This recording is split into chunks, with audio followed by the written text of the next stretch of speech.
Ohio State comes in once beaten, and the Buckeyes now must play the role of spoiler in Pasadena. The Rose Bowl is what we prepared for all year. That's what all the running is for. That's what all the practicing is for. Now we're in the Rose Bowl. It's time to go out and do it. LSU is going to meet a great Ohio State football team who's going to be hungry, fresh off the line. If we don't have an opportunity to win the championship, we're going to try to spoil somebody else's opportunity. Arizona State's perfect season means their title hopes are still alive. It's been a decade since their last reign. The Phoenix again is ready to soar, eager to bring the glory back to the Valley of the Sun.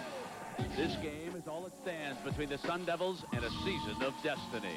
Me and my team, this game means we're finally one step away from reaching our ultimate goal, and that's to win the Rose Bowl. To be remembered as part of that game is something that me and my teammates remember for the rest of our lives. It's the Rose Bowl, the granddaddy, and this year the stakes have been raised.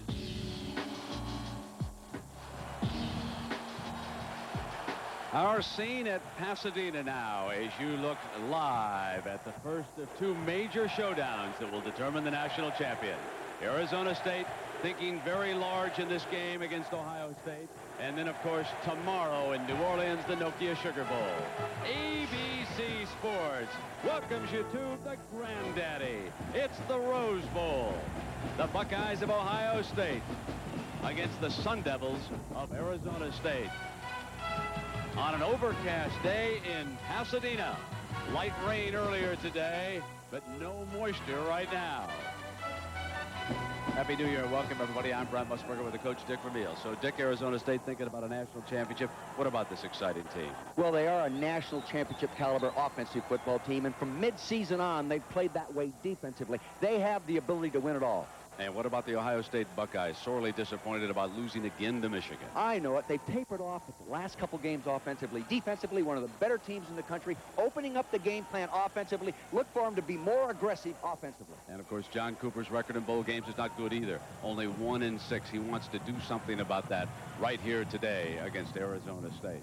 And just a short time ago, the president of the Tournament of Roses, Bill Johnstone, Jr., led the entourage onto the field in celebration of this great pageantry. Bill there on the left-hand side with his lovely wife. And there is our queen, Queen Halferding, who will attend the University of Southern California next year. And two very celebrated grand marshals, Shannon Miller on the right and the great Carl Lewis on the left-hand side. So our stage is set, and now we'll turn it over to Arizona State and Ohio State in a moment at the Rose Bowl. Well, the Rose Bowl about to begin. And we'll get down to midfield now. The referee from the Big East is Terry Monk, and we will have the coin flip. Gentlemen, we have a special coin minted with Arizona State on one side, Ohio State on the other. Ohio State, you're the visiting team today, so we'll have you call the coin. Ms. Miller and Mr. Lewis will toss the coin. We'll allow it to hit the ground. Call it while it's in the air. Ohio State. Arizona State has won the toss. Would you like the choice now or the second half? You want to receive. Ohio State, you'll be kicking. Which goal would you like to defend? Defend that goal. What's interesting about that is that Arizona State won the coin flip and did not defer. Most teams, the majority of them, when they win the coin flip, will defer in college football, and that means usually that they go on defense. Jake the Snake Plummer, number 16, didn't hesitate. Give us the football. We want to go right to work against this Buckeye defense. So we'll see how that pans out. Some very talented fellas from Columbus, Ohio. Bruce Snyder grew up in the shadow of the Rose Bowl. You can only wonder what his emotions are. The first time he tried to get into this stadium, he volunteered to drive a float in the parade because he knew there was a free ticket at the end of the parade. What he didn't know is that the parade doesn't end until the second half of the football game. And so by the time he got here, it was already a blowout. He won't miss the opening kickoff this time. And here's his man. 5 times Arizona State has fallen behind. And in this stadium, early in October, twice they trailed UCLA by 21 points. And then in the fourth quarter, Jake the Snake was magnificent. He threw for a touchdown. He ran for a touchdown. He caught a pass on a throwback and wound his way into the left end zone for a touchdown. It's a team that is much greater than its parts. And on the other side, you can wonder what the emotions are for John Cooper. Here's a man who 10 years ago brought the Sun Devils of Arizona State into the Rose Bowl. And who did they play? And who did they beat? Michigan. That's one of the reasons why he was hired back at Columbus. And now he brings his second team in here today. Nervous. His coaching staff has to be juggled for this particular game. 2 members of his staff are going to move on to become head coaches. Now he'll watch the reason why. As you see, Mike Jacobs on the left-hand side. He will call plays today. Walt Harris will be on the right, and he, of course, is the new head coach at the University of Pittsburgh. So a brand new man. He used to help out Major Harris back with Don Nehlen in his days when he was at Morgantown, West Virginia. Andy Stamp, and there is Terry Battle. When we were here in early October, he hauled one back 99 yards. He's returned 2 kickoffs for touchdown. We're underway in Pasadena. And here comes Battle. Hole in the middle. 33-yard line, and it's time for Jake the Snake to go to work. What a wonderful record he has. It was early in his freshman season that he stepped up as the starting quarterback, and that makes this Rose Bowl his 40th consecutive start with 64 career touchdown passes at Tempe. Arizona State, the 33-yard line.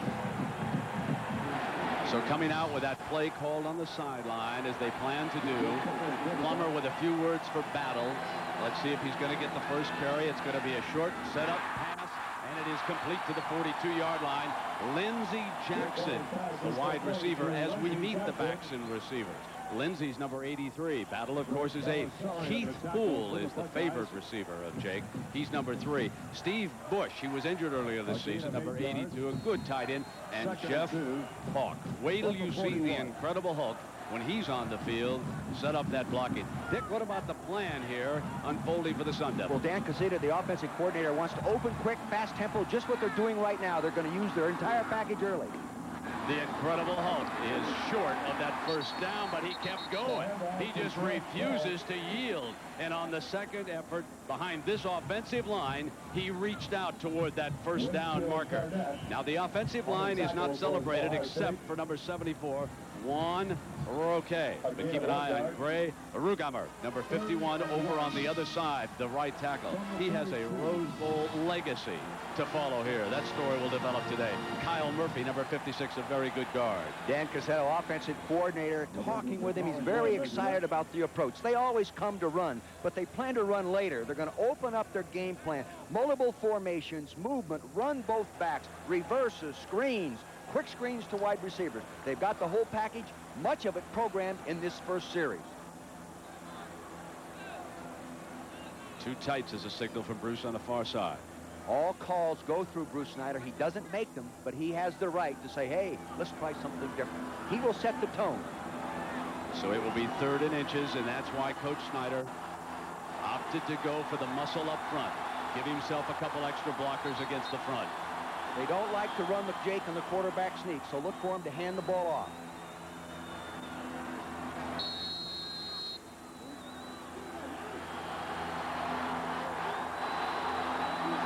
Which they do. It's Battle. Hole, first down, close to midfield. Kelly was there, along with the strong safety, number 13, Damon Moore. Now the defensive line from Ohio State, and it's a real good one. Pincus, 92, Vrabel, 94. Luke Fickle is a story. He's next to Winfield Garnett.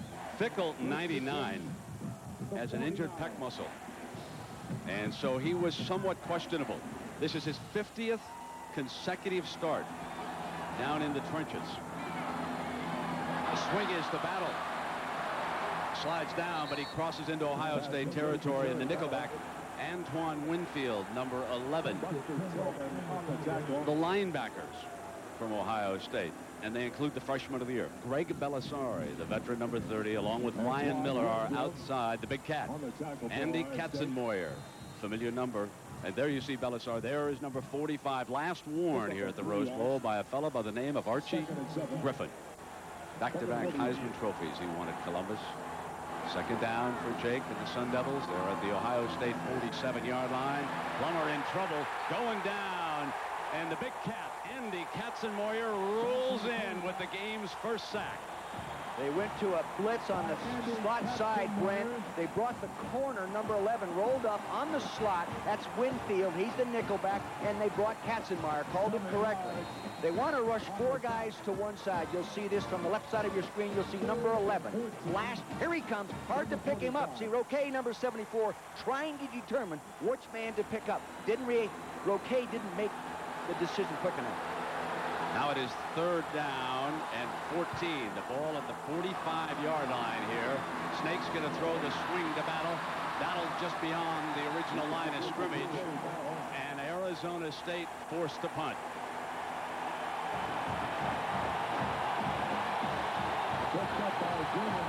Well, Arizona State wanted to start fast. That's why they elected to accept the kickoff. Take the thing. Got to be psychologically psyching for Ohio State to just shut him down right there.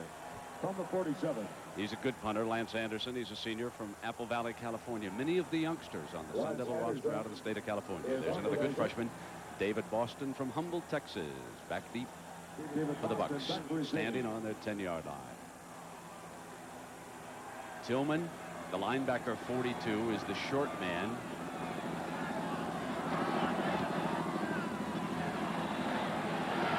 Boston at the 15, can't shake the first man who is down there, and he goes down short of that 20-yard line. Kevin Tomasini did a great job on that one, Brent.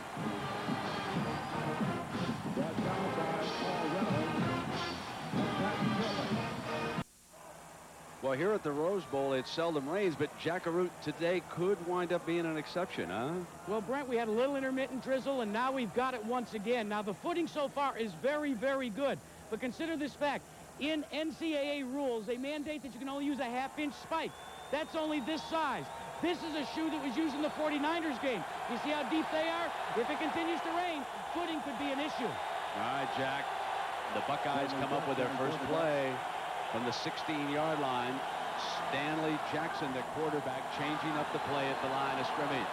Pepe Pearson gets the call, swings outside. That's Matt Keller. Let me check that. That was Matt Keller who got the call, number 23, the freshman.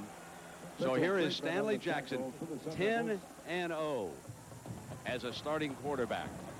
And you can see where he stood as far as pass efficiency is concerned in the Big Ten. And you will see a lot of Pepe before the day's over. Matt Colhoun, the other fullback. David Boston, Demetrius Stanley are the wideouts, 9 and 3. Split backs. Jackson took off, and he'll go down at the 13-yard line as the Sun Devils brought heat right up against the middle. Pat Tillman and Sean Sueda. Tillman, a linebacker, Sueda, the defensive tackle. See, they also brought the inside linebacker and strong side linebacker, and he had no place to step up inside. They forced him up inside. Now you'll see the maroon jersey just collapse that, and Rogers on the other side that time, Brent, got help inside. They tried to block him with the guard as well inside Orlando Pace. So the defense of the Sun Devils, underrated all year. This is a unit that shut out Nebraska. Jackson takes off, nothing doing. He is down at the 12-yard line.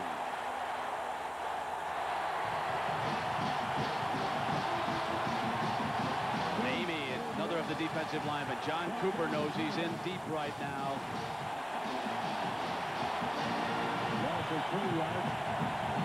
Brent Bartholomew will punt from the Buckeyes end zone. And Fright Night Friedman with a few words before he dashes out onto the field. And he came back off, and words of encouragement from the defensive coaches for the job he has done with J.R. Redmond's eyes back deep now, standing right at midfield. This could be a good field position for the Sun Devils. Bartholomew was able to boom it out of there. Did very well with that punt as it rolls dead at the 41-yard line. but Cooper must be concerned about the Buckeye offense. You're looking at Keith Poole's older brother, Mark, a promising athlete in high school. He was the man that his little brother looked up to until a tragic automobile accident in high school made him a paraplegic and confined him to a wheelchair. Keith always looked up to his older brother, Mark, and then when he saw the accident, he said, I'm quitting football. And it took his older brother, Mark, to convince Keith Poole to come back and play at ASU. And the way he did it, he said simply, don't waste the talent that God has given you. And Jack, Keith has certainly come on from that inspirational guidance from his brother. The leading receiver of these Sun Devils battle on first down for a yard. Greg Belisari makes the stop on Battle. So the key storylines are certainly going to concern the two corners. Sean Springs, number 24, and Ty Howard, number 2. They play man-to-man. They allow Fred Puggage to blitz a lot because they will take the wide receivers. And Springs goes over now to bump on Poole on the far side. Backs off a couple of yards, gives him 7 yards. Jake looks in the other direction, slipped, incomplete. And that was Jackson, Lindsey Jackson. If that slipping is an indication of problems to come, there hasn't been much water on that field. Here we are right at the start of the ball game. Tighter coverage. They plan to pressure with those corners a little bit more. You can see the tight coverage right here. They're going to go ahead and challenge them. By doing that, you can free your safeties to go ahead and attack the run inside. Buckeyes go nickel. Winfield on the field. 3rd down and 9. Battle set way behind Jake. It's throwing blitz, and there was contact in the neutral zone. Game plan-wise, Cazzetto, offensive coordinator, using 3 hard counts before he calls the audible. The hard count, the 3rd one, pulled him offside. Dan Cazzetto right there. Very fine offensive line coach as well. Dead ball foul. Contact by the defense. 5-yard penalty. It will remain 3rd down. See, they're using this technique to try to take a little off the intense rush of Ohio State down 4. So instead of 3rd and 9, it is 3rd and 4. The ball at the 48-yard line. 3rd and 4.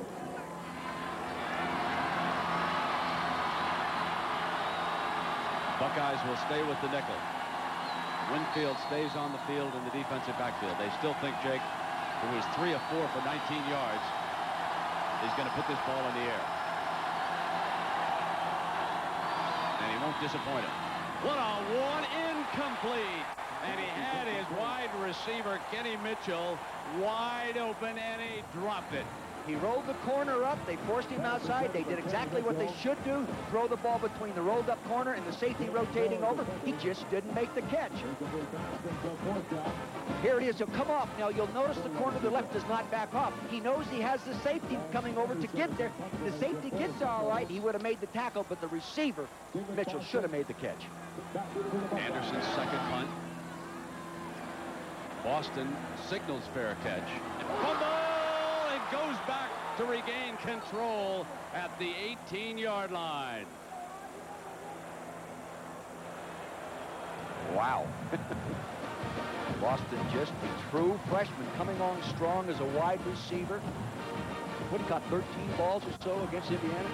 We saw Joe Hollis over there send Stanley Jackson back onto the field, and you can watch here, he just simply fumbles the ball, gets away, but watch the effort afterwards on the high hop, and he was fortunate that the ball came up in the air. He was able to grab it, the son of an NFL official, and he recovers his own fumble. Now Calhoun is set in front of Pearson. This is the formation that Arizona State expects with the ISO fullback. Short drop, penalty flag is down. Pass was complete to D. Miller on first down, but there was a penalty flag.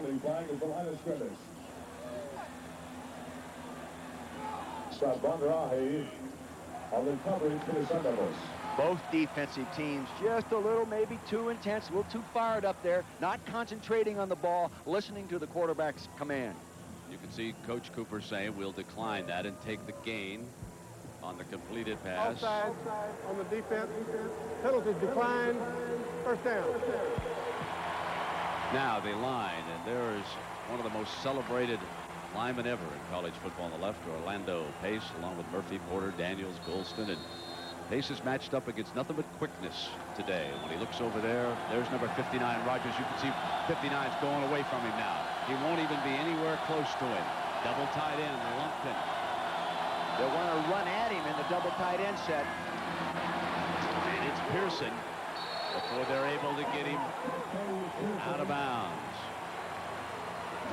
The defensive front four, they don't have the celebrated All-Americans, but the Nebraska Cornhuskers will tell you that these fellas can play. Bernstein, Sueda, Amy, and of course Rogers, who was a monster that night at Tempe.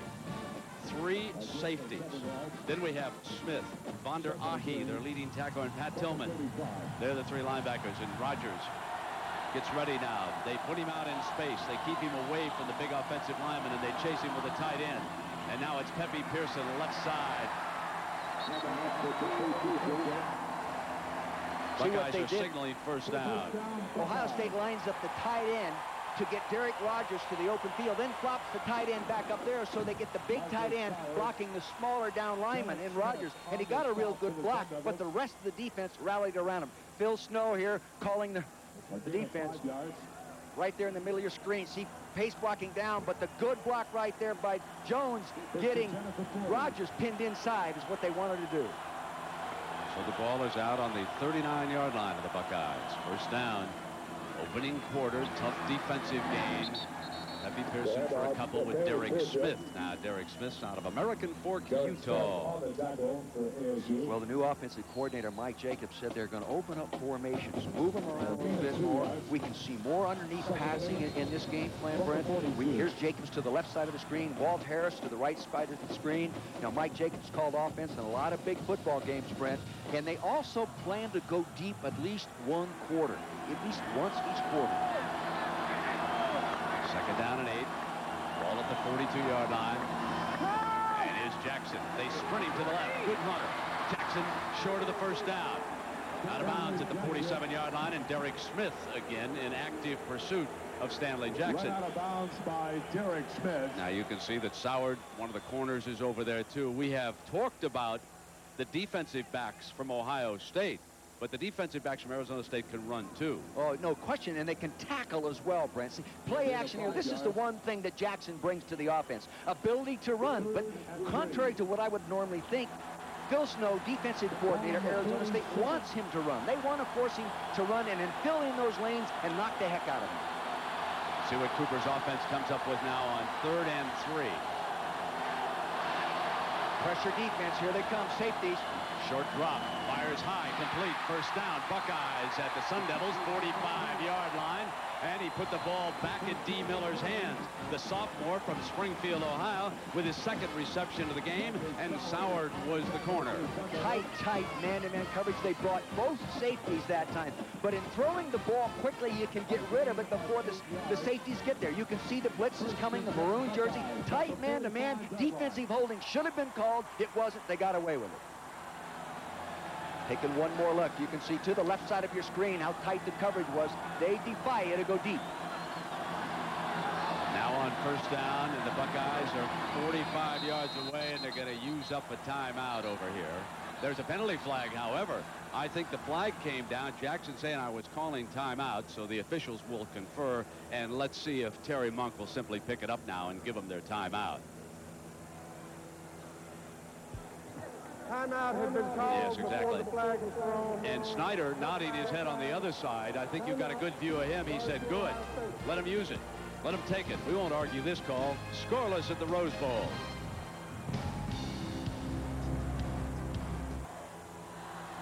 ABC Sports coverage of the 1997 Rose Bowl, brought to you by Plymouth. One clever idea after another. That's Plymouth. MCI, is this a great time or what? Digital Equipment Corporation. Digital, whatever it takes.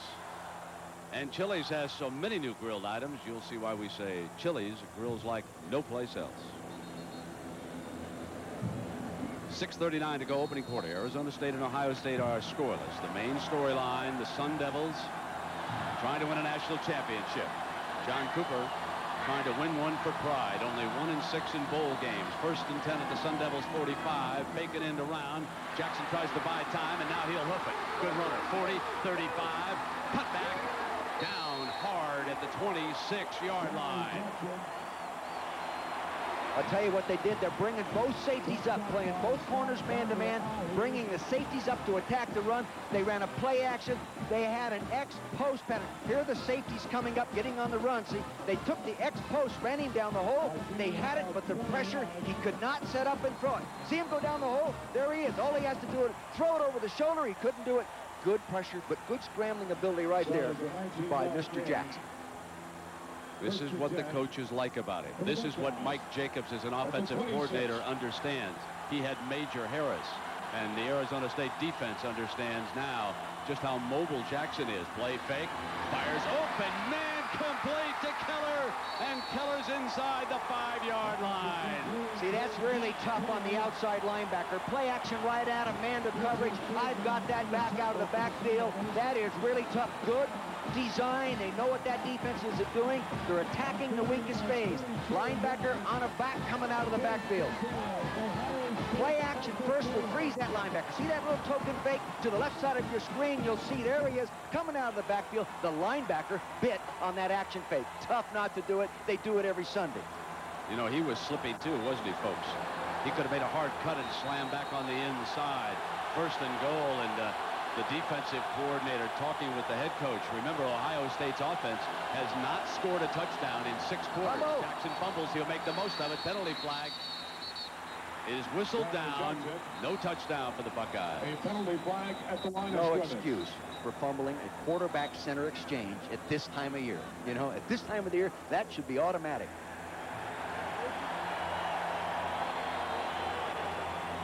Bruce Snyder says, well, I'm glad you did it anyway.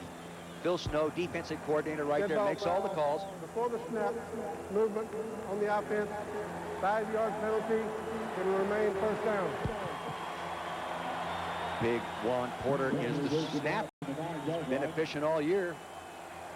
1st and goal. Right center of your screen. I fault on that. I think Jackson was coming out a little early. Got to keep pressure with that top hand. There's Jacobs on the left. The play is down to the sideline.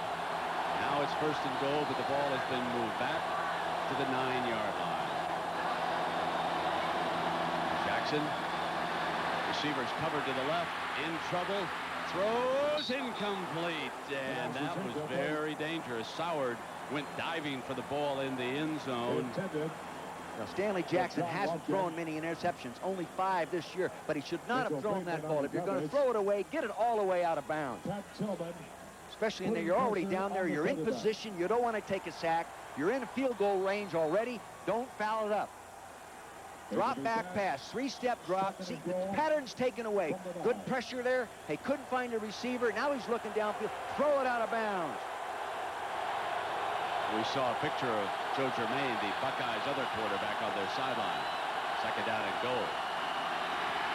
Deflected, incomplete.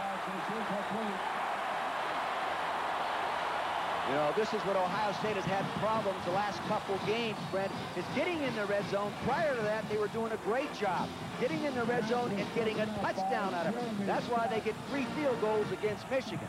You're in the red zone, big game, you better get 7. Sun Devils getting off the ball. That's State right there. Oh, that's Bernstein right there, but it was Jeremy Stott, number 92, that batted it down. Big young defensive lineman out of Bakersfield College, played offense in Bakersfield. They were trying to set the screen behind Orlando Pace on that side, and now they come up with a 3rd and 9.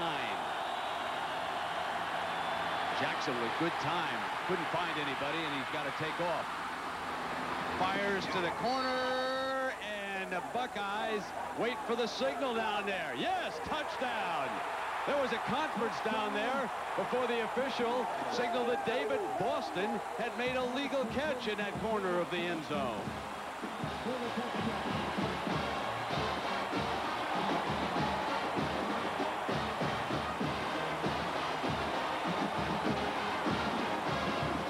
coverage was very good initially, Brent, but that much time, the quarterback sitting back there like that, he should have been sacked inside the pocket. They let him outside the pocket. He bought some time, allowed the receiver to work in that corner. From up here, you couldn't tell whether he was in or out.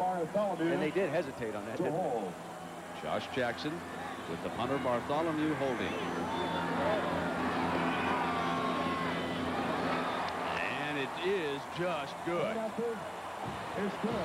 So the Buckeyes strike first here in the 1997 Rose Bowl. See Boston doing a real good job of working with the quarterback, and they coach that kind of stuff. There he's got that left foot in. Good job. NFL no good.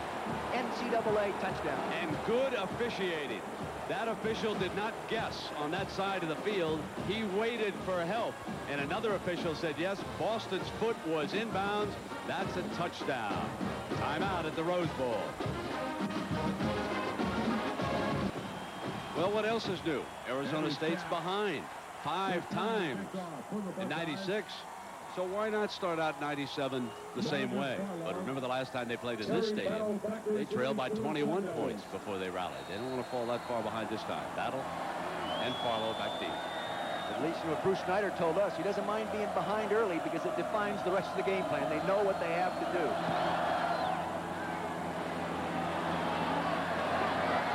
Battle from 10, hit at the 20-yard line, and down right there where Jake Plummer will put it in play. And let's go down to our colleague, Jack Aroo. Jack? Well, Brent, the Ohio State Buckeyes have bristled a little bit during the pregame and everything that led up to this Rose Bowl. They felt that there was too much attention on the Arizona State and the fact that they had a shot at the national championship. They came out, the Ohio State Buckeyes, with a swagger today. And when the quarterback just came off for Ohio State after that touchdown, the first thing he did was wave to the crowd with a thumbs up, with a swagger in his walk. All right, first down, and here's the handoff. And the Buckeyes crawl all over it. I thought what was interesting in that sideline shot of John Cooper is Stamp obviously was expected to put that kickoff someplace else. Coach Cooper was not happy with the result of that kickoff return by Battle that time. He did not necessarily want it in his hands that short. And you can see the man who 10 years ago brought Arizona State now comes back with Stanley Jackson and the Ohio State Buckeyes. And on the far side, Bruce Snyder, 5 years ago, he took California to Orlando and the Florida Citrus Bowl. Now it is second down and 11 for his offense, trying to get on track. And Plummer on the sprint is down at the 15-yard line, and there's the big cat rolling again. Boy, can he move inside out. See, they were in a bare defense. Inside of the defense was covering all the offensive people, so no one could get to him. He just tracked that down inside out perfectly. Good job. Here he is, linebacker. He'll just go inside out on the play. Tracking it down. See, no one can get to him because all the offensive linemen are covered by defensive linemen. Good job. The only thing he didn't do fundamentally sound was get his hat across the bow. And this young man, 245 pounds, and can he run? And you no longer have to call him a freshman. He's just one heck of a linebacker. On 3rd and 15, Plummer in trouble again, the Buckeyes. Pincus was coming from the backside. Belisari was there too. They are pressuring Fred Puggick's defensive coordinator said we were going to come after him. That's causing confusion. Now they're talking to the coordinators on the sideline about solving some problems. Fred Puggick said, hey, we're going after him. That's what he says. The only touchdown we've given up in the red zone is we've played zone. He said we gave up 2 touchdowns against Purdue. The first 2 times they touched the ball, we were in zone. Today we're going after him with man. Boston back deep.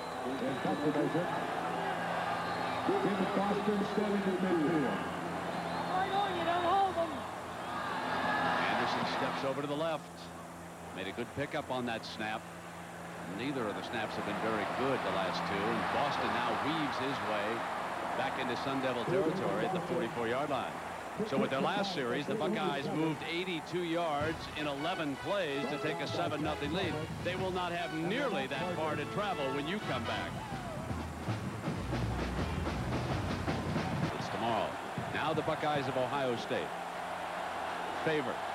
Lead Arizona State by 7 here. And they will attack from the 43-yard line. Jackson sets the screen this time, and Keller has been very active here in the first quarter. It is now becoming clear that Coach Jacobs and the other assistants made a decision to use the fullback as the key man here in this game and send him out. There was all that talk about Matt Calhoun and all these isolation blocks that we were going to see, and they were going to set up Pepe Pearson. But it is this man who has been the key to their offense today. Well, Mike Jacobs, the coordinator, told us just because he calls plays isn't going to make much difference. What made a difference is having 16 days to adjust the offense to play Arizona State. 2nd down and 4, and Jackson has to feel confident about his situation now. This is Pearson, and that appears to be a 1st down depending on where the spot is. You can see Calhoun, who's like an extra guard, number 39 coming in, and you can see Bondarahi is a little bit undersized in matching up against Maddox. Well, I'll tell you, Calhoun loves to block. He told me he went to Ohio State at 6'4" and ended up being 6 foot even just because he's making that block all the time. But a linebacker like Bondarahi cannot wait for that lead block. He's got to get up in the hole and take him on. These two people will make contact again somewhere here, and probably again in this 1st quarter. They'll know each other real well by the time this Rose Bowl ends, won't they, Coach? Sean Swader goes to the sideline, and Albry Battle, number 97, checks into that defensive line. As this bigger offensive line, as you can see the Bucks get set, they're starting to wear him down just a little bit in the early going anyway. Jackson on the roll, sprints, almost caught on the deflection by Demetrius Stanley. He almost was able to pick off the pass, but instead it went incomplete. Arizona State has already made an adjustment defensively versus 2 tight ends. They're coming in now when they see 2 tight ends with 5 defensive linemen and going 3 deep, leaving a safety on the bench. Good adjustment. Now, if Ohio State sees that, look for them to throw the ball in play action, and because they only have a 3 deep secondary. Bill Snow calling it. He faces 2nd and 10. Buckeyes with 3 wides. Stanley, the main man in the pregame game plan, is slotted to the right. Jackson, will go short side, complete to the 30-yard line. And you can see just how quickly Richardson moved up from that safety spot and unloaded on that 3rd wide receiver. Brent, this is something we know. We saw Ohio State in person play 3 times. We saw them at least 3 or 4 times on tape. What they're doing now with 3 wide receivers really hasn't been part of their package right now. When they spread out before, they would have a running back up there. And this time, here it is. Again, a running back up there. I misread it. I thought it was a wide receiver. Excuse me. First mistake today. 3rd down and 6. Blitz. There he comes. You got to see that. Friedman, and it was a Fright Night experience for Stanley back at the 42. A senior quarterback should see that coming. That free safety was almost on the line of scrimmage at the snap of the ball. That was not a surprise. He's got to adjust, either get out of there or throw the ball away. Very good change-up call by Phil Stowe. Dick Arbuckle on the left there, special teams coach, now setting up his punt return. Maybe not sending in a punt return team right now, leaving the defense on the field just in case they run a fake. Belisari is the short man.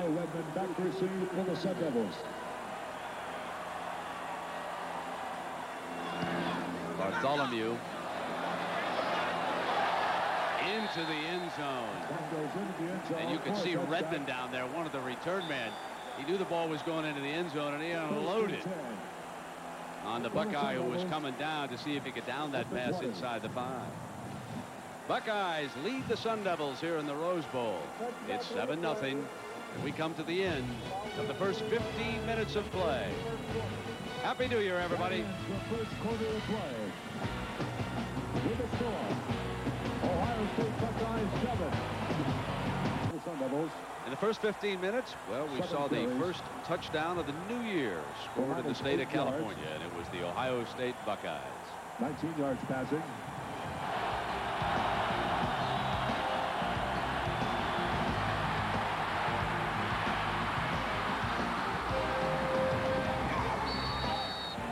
Left foot was in. After the conference, the touchdown. Now, Jake the Snake and the Sun Devils, who are having trouble against this defensive line, wanted to go long, and that was Sean Springs, who was locked up with Poole. That's the matchup we will see all day. Number 24, his father, Once played running back with the Dallas Cowboys. Sean, the Defensive Player of the Year in the Big Ten, and a great footnote to that story. He did not intercept one pass this year, and Jake Plummer is matched up against one of the best corners in all of college football. Number 24, and I'm going to tell you something, ladies and gentlemen, number 2 on the other side, Ty Howard, is not bad either. So it is 2nd down and 10 for Plummer and the Sun Devils. Battle. Bounces off the first tackler, but Belisari cleans it up after Ty Howard made the initial hit. You know who really broke the play was Damon Moore, the strong safety up there on the tight end side. He didn't make the play. He just ruined the play, Brent. He went in there and stripped all the blockers, left the guys out there so the inside-out pursuit could make the play. He'll be coming flashing from the right side of your screen. You'll see number 13. He'll snap the ball. He'll come flying in there. The right side. Now you see Vrabel 94 working inside. See both blockers go down. That cleared the lane. Real nice job of strong safety play by Damon Moore. Ricky Boyer, number 24, the 3rd wideout, goes in motion. The Sun Devils try to open things out. They flare it down to Battle with a great move, and Battle to the 31-yard line, and a first down for the Sun Devils. You know, there was a very hard luck story here when Arizona State rolled in to play UCLA. Michael Martin, who until that time was their starting running back, went down with a neck injury and was unable to play. And this man, number 8, Terry Battle, stepped in and rushed for better than 1,000 yards and gave the Sun Devils that breakaway dash in the backfield. And we saw such a nice move that time. And now he'll come over to the side. And Michael Martin on the Sun Devils sideline watching his teammates. J.R. Redmond replaces him. And J.R. Redmond, not too bad either, pounds to the 40-yard line. There they go, running their version of the isolation fullback lead. Big old Jeff Polk, number 44. He goes in there and takes on Katzenmoor. Was in the right side, just nailed, and the play broke back. 45, Katzenmoor goes into the hole, slides, bang, he doesn't get the block. The other linebacker absorbs the block, opens up the hole. But he did move Katzenmoor in the direction of the fullback. Look for divide action coming up. 2nd and 1, and Polk steps off to the right. If they come back power, but they send a tight end, Kendall, over the other direction. Play fake, and Jake's going to roll left. Tight end's a safety valve. Tries to throw the block, and Jake's got a first down at the 45-yard line. Mike Vrabel, 94, looks awfully quick coming inside out on that to make the play. Yes, they made the first down, but Vrabel really looks fresh. Last time I saw him play against Indiana, studied him on the Michigan film, he looked like he was a little bit worn down. He plays so hard on every snap. Had a nice visit with his mom and dad, Brent, at the parents' luncheon yesterday. Dad's a principal of high school, mom a principal of a middle school. So nice to see all the families who come out here with their youngsters to the Rose Bowl on first down. Jake now rolling, just sprinting out to the right-hand side. So what now the Sun Devils have decided to do is, against that enormous pressure up front by the Buckeyes, they are simply having Jake Plummer move the pocket left, then move it back on over to the right. Now what Fred Puggett will do to counter that, Brent, instead of blitzing inside, he'll bring outside linebackers off the corner and try to lock the quarterback inside that pocket. There's Fred Puggett. Now scratching your nose may not be a signal. You know, it's allowed to itch. You're allowed to itch on the sideline. Jack Arute, Michael Martin down there. What's his status? Will he be able to play next year for the Sun Devils, Jack? Well, let's ask him. Michael, what is your status for athletics next year? Oh, I'm full go next year. I'll be ready to go in the spring. How tough is it to sit out this Rose Bowl, though? Oh, it's so hard. I just gotta deal with it. You know, tell the players what I see and just turn them on. What about the attitude of this team? Oh, they ready to play. I think we're kind of too hype right now, but they gonna settle down and come through. I'll tell you what, he's got a smile, but it's tough on an athlete like him. Got a nice earring, too, Jake. First down at... I'm sort of surprised you haven't tried one yet. Then the defense will be penalized 15 yards. That carries with it an automatic first down, so it'll be 1st and 10.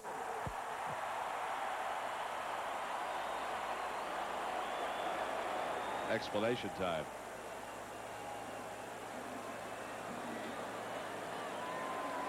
There's a gain of 5 yards on the play.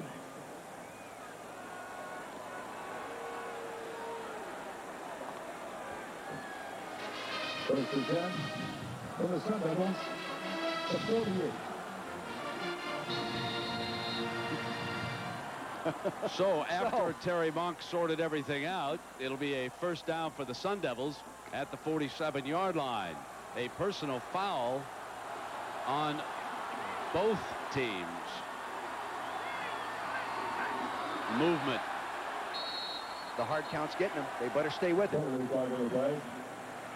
Coming into this ball game, Arizona State used a lot of very quick counts, come up in the line of scrimmage and go, and they were going to change up, and that change up is effective.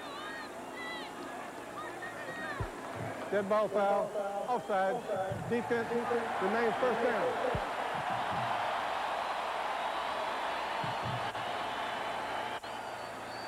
He just drops on a knee. He realizes what's happened. He doesn't want to, he just drops down there. Hey, just give us 5. I'll take it. Moves the ball into Buckeyes territory. So the ball is moved to the Bucks' 47-yard line, where it'll be 1st and 5. The fellows in the striped shirts dominating here over the last minute or so. Play fake by Plummer, fires high, great catch by the tight end Bush. First down, Sun Devils. There's a young man who missed several games this year because of an injury. Steve Bush, the senior tight end from Phoenix, Arizona, and he just reached up and snapped it out of the air like a wide receiver. And he had good time to throw. At that time, Juan Roque, 74, left tackle, did a real good job on Vrabel. You'll see right here on the right-hand side of your screen, good pass protection. That allowed the tight end to cross the formation. That takes time. Good technique by Roque. Gives him time. Nice little throwing lane to throw the football.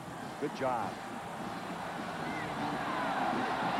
Sun Devils come back with Battle on a first down running play, and Battle gains 8 yards before he is out of bounds at the 33-yard line. Ty Howard, the corner on that side, and Battle, he just keeps showing you that dash when he gets to the corner, and sooner or later against a bump and run corner, he's going to get free. Yeah, he may not even see him coming, Brent. In talking with Battle, I asked him about his running style, and he said, Coach, I would rather run outside tackle and wider. He says, I don't picture myself as being a real good inside runner. I want to get outside.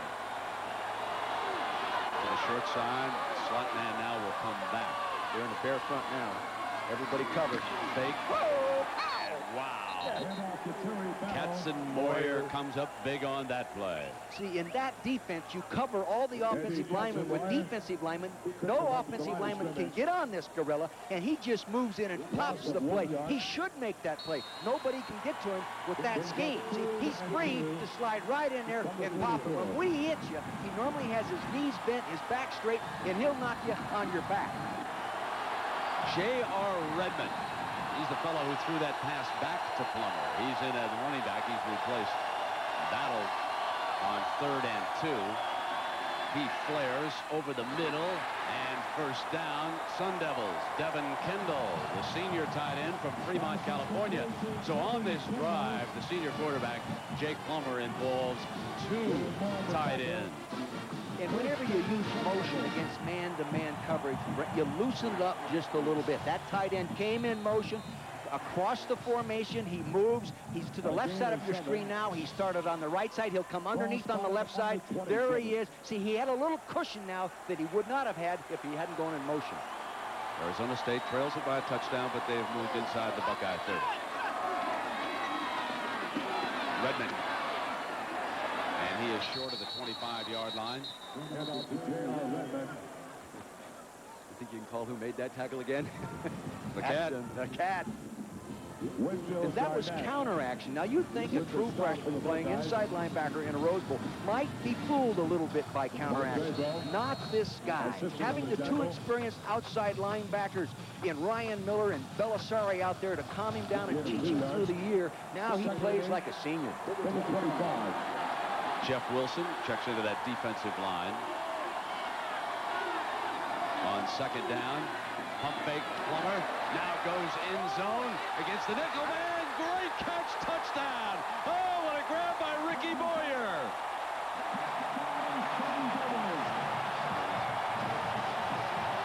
Winfield can't believe the catch that Boyer made in the end zone. He thought he had him locked up.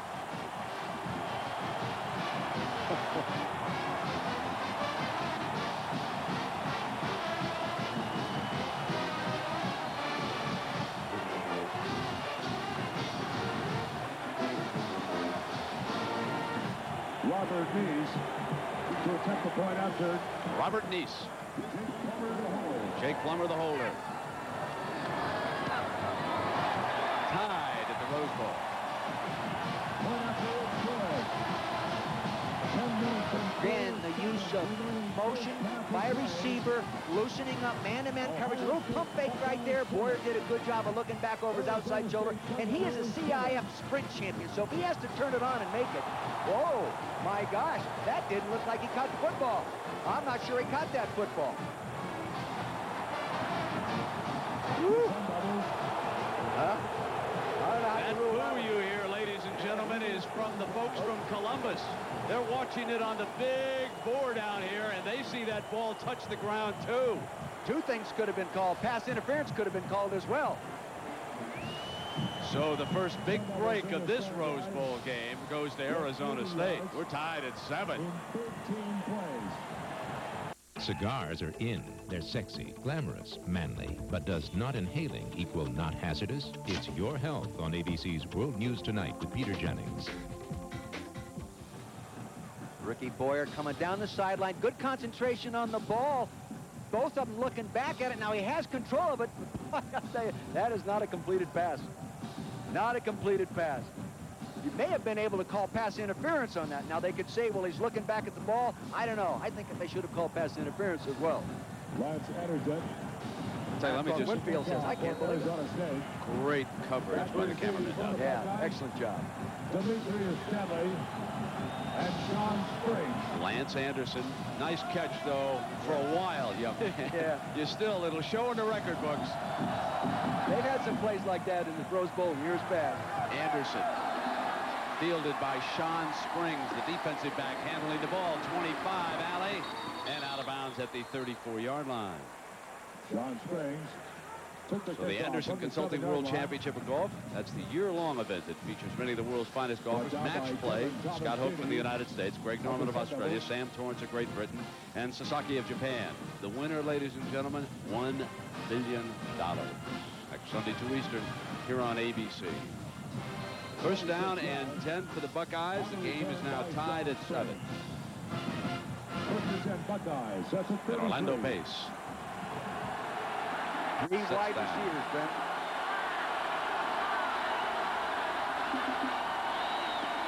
Stanley Jackson will come with their base play. Buffy Pearson to the 40-yard line, and that is 7 yards on first down before Pat Tillman, the linebacker from... Now take a look at that hairdo there. He hasn't had a haircut since he was in high school. He's a 3.87 student. And obviously, he spends much more time in the library than he ever did the barbershop. When you visit with this guy, though, you can't help it. Like him. Craig Janoff and I, our director in this ball game, we sat and visited with this guy. When you leave after talking with this guy, you're fired up. He's got that sparkle in his eye. He loves to play the game, Brent.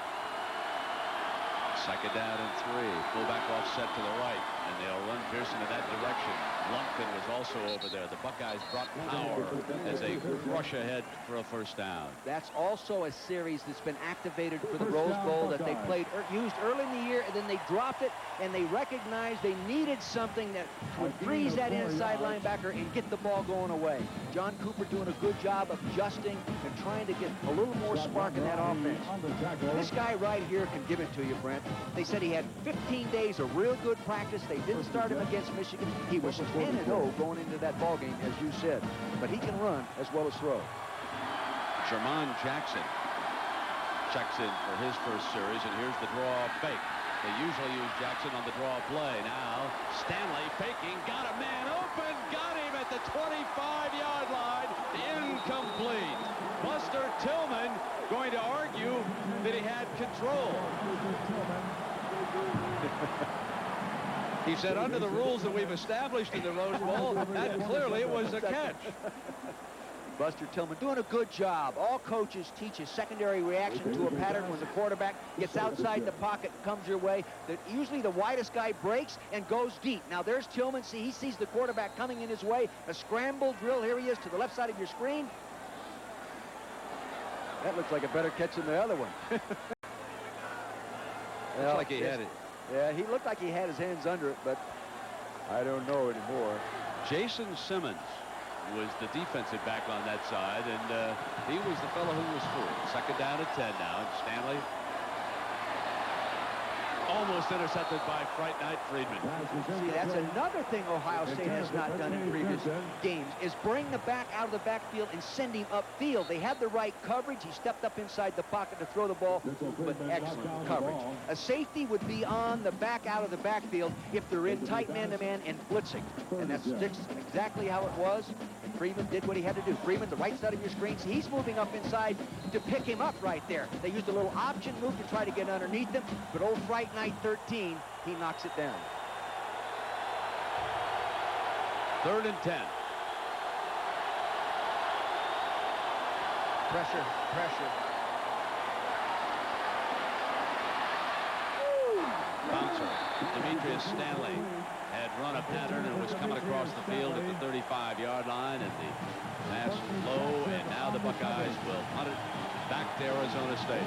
Two things happened on that, Brent. First, excellent coverage, but it was also excellent pass protection. But the coverage was so good, nobody could break free, and he just had to almost throw the ball away. Brent Bartholomew dropping back in punt formation for the Buckeyes.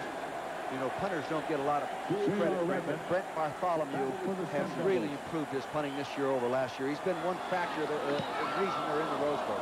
A beautiful booming punt under pressure, and it'll go all the way through the end zone. And Arizona State coming after it. Bartholomew said, oh my, I gave a touchdown. But it was a 56-yard punt. Timeout. Friday, do you carry grudges? Think revenge is sweet? Perhaps there's something else that would make you feel even better. Watch 2020 and find out. ABC Friday. High above the Rose Bowl, the Goodyear Blimp Eagle been providing these aerial pictures. Goodyear Blimps travel over 100,000 miles every year, covering major sporting events. 7-7, Arizona State dreaming of a shot at a national championship. Here's Kevin Wolfhausen, the defensive line coach, getting his group fired up. He says, you know, we got to get more pressure on that quarterback. And Jermaine with a package for him in this offense, now starting to warm up on the sideline. Battle is the running back behind Plummer. The Buckeyes show Damon Moore pressing up at the line of scrimmage, the strong safety. And Battle has nowhere to go, somehow got free, and then the big cat cleaned it up. See, they're jumping in that bear defense, the old Buddy Ryan 46 defense. They're getting in it. They're not audibling to a different play. Everybody's covered inside. They can't knock them off the ball. No place to run, Brent. They have to get outside it with that or throw against it. Fred Puckett. He's got a little chew underneath that lower chin there, or on that lower lip there.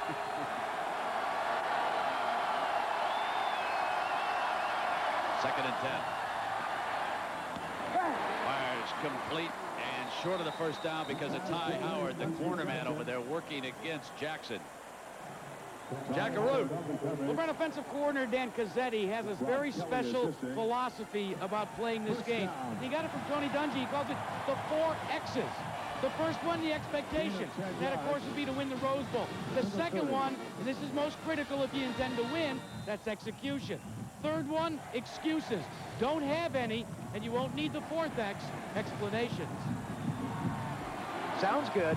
I gave Ty Howard a little bit too much credit, and the Sun Devils get a favorable spot. And now Boyer squeezes back through for 5 yards with Vrabel and Moore hanging on. And so Boyer with a first down run. Dick, you can see the offensive line's confidence start to grow. Arizona State in its first couple of series had trouble solving the mass and what the Buckeyes were doing. But now they're starting to come off the ball. Roque and Rugamer, the 2 tackles against Cooper's defense, and they're doing a much better job down there. Well, they loosened them up too, Brent. You know, moving the quarterback outside, spread formations. The toss fumble, Battle goes back, loose ball, still loose, and now he's got it. He regains control, and for a moment, it looked like Luke Fickell might recover the free football. You know, and initially they had a play going, but it doesn't count if the running back doesn't catch the football. Roque had pulled at the left tackle position and kicked out and had given him a running lane up inside, but lost concentration on the ball. First things first, Mr. Battle. See, right there, good pitch. He's got to take that ball. See, he's looking out in front and watching where he's going to run with the ball before he seeks the ball.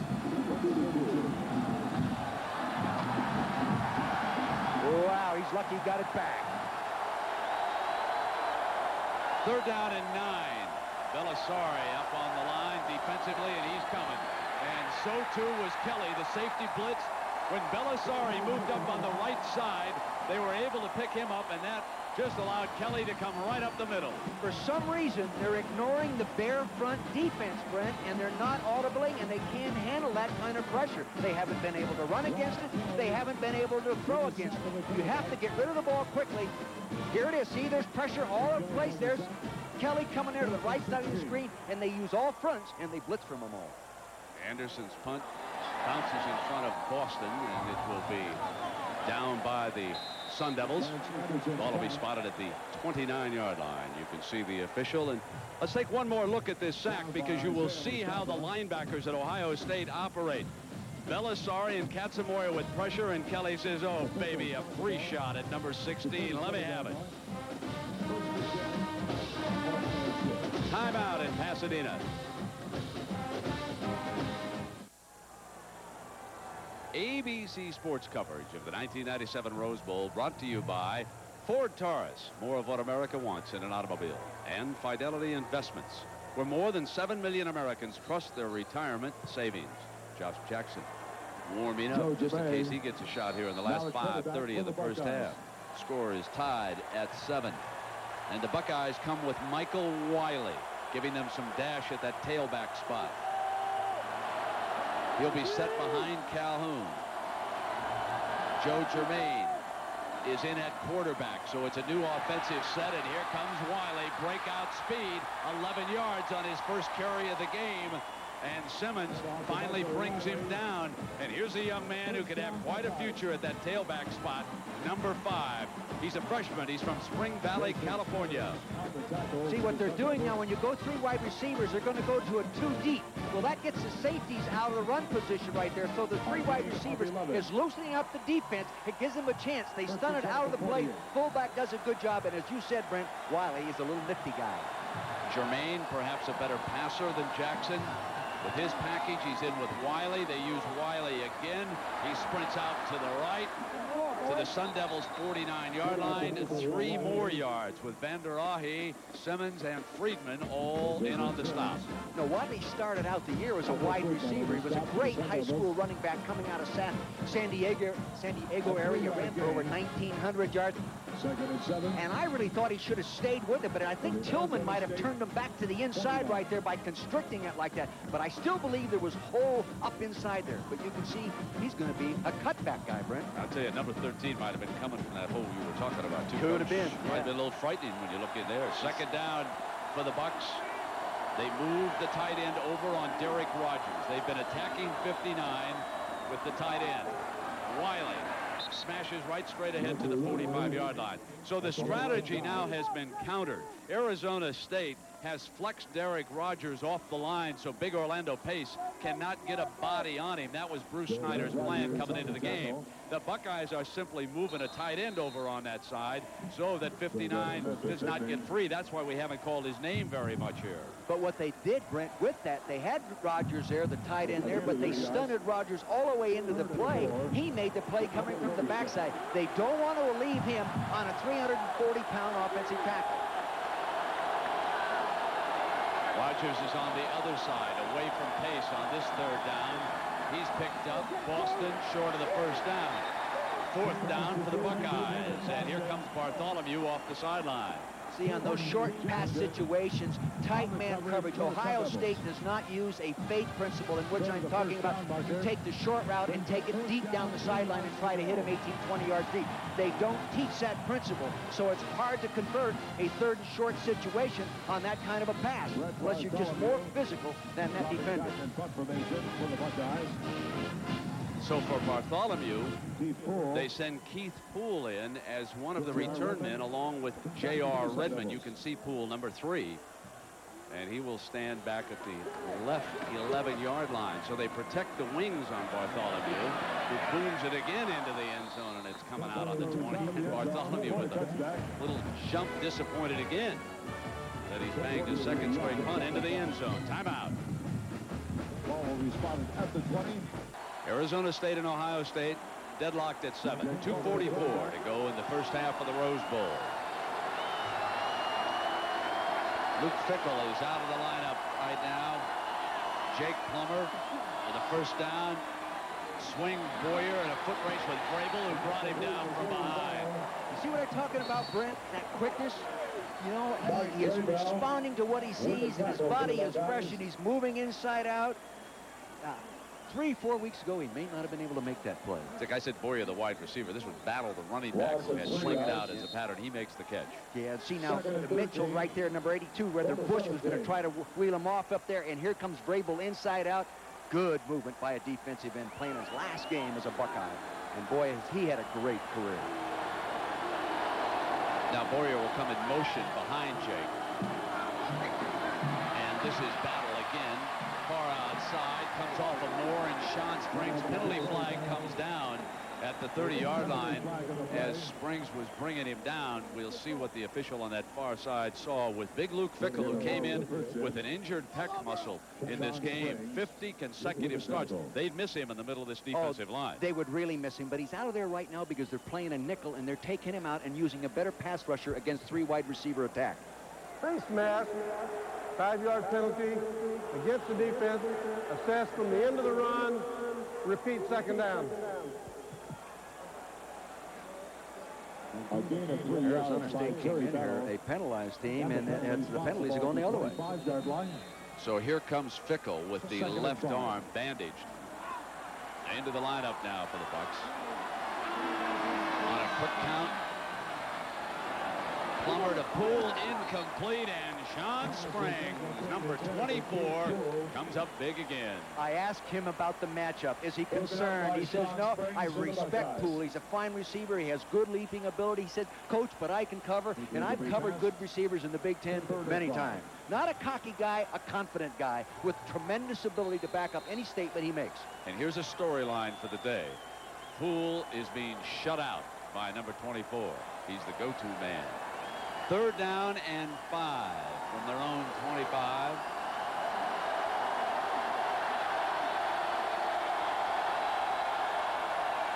The Buckeyes blitz Kelly again, and Plummer slips away from it. Battles toward the first down, Arizona State. Now there is that veteran Jake Plummer. The safety blitz was coming. He slipped out the side door and reached for the first down. Not bad for a skinny kid from Boise, Idaho, who really didn't want to play quarterback when he was growing up. See, again, it's that bare front. Look at everybody in the line of scrimmage is covered by a defender. They all bring, now they bring the safety 34, the linebacker number 92. Right there, Matt Mink is stunted over into the play. They're going to have to solve that problem. It isn't that difficult. They're going to go without a huddle right now, and on first down, Plummer fires incomplete at the 45-yard line. Kelly comes up big on Bush, the tight end. And they wanted to throw the ball over to the left side of him that time, but Ty Howard, you know, you can take a receiver on and bump him around, and Ty did a good job of taking him away. Good progression by Plummer working inside of that tight end. Just threw it a little bit late. Nice job, Ty. Did a good job. Make the quarterback throw it where he doesn't want to throw it. Tight end coming off to the right side of your screen. See, he looks out there, tight end going down the hole, gets it over Balasari. Here comes Kelly.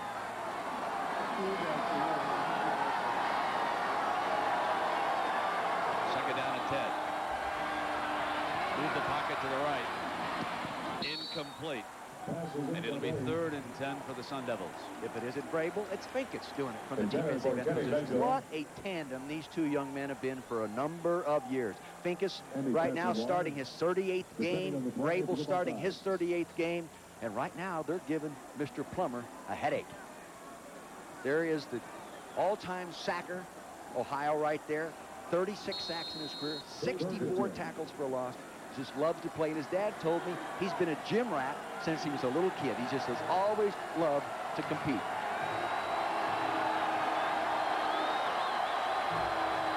Third down and 10 for the Sun Devils. Plummer, incomplete. They will punt it away. Again, it was Kenny Mitchell working over on the right side. You know, Brent, if I were Arizona State, I'd go back to using some movement and loosening up that man-to-man coverage. Just don't line up and let them zero in and play tight man. Make them chase you and loosen up the coverage. And sometimes defensive teams audible to different coverages versus motion. In a tight defensive game, one of the things you notice being around college football is that sooner or later there will be a play on special teams. Something will happen. And a punt or a kickoff. Here's Anderson. Boston is back. Big hop. Going to concede some yards. Bad mistake. He should get up Conceded a lot of yardage back all the way to the 20-yard line. 49-yard punt by Anderson.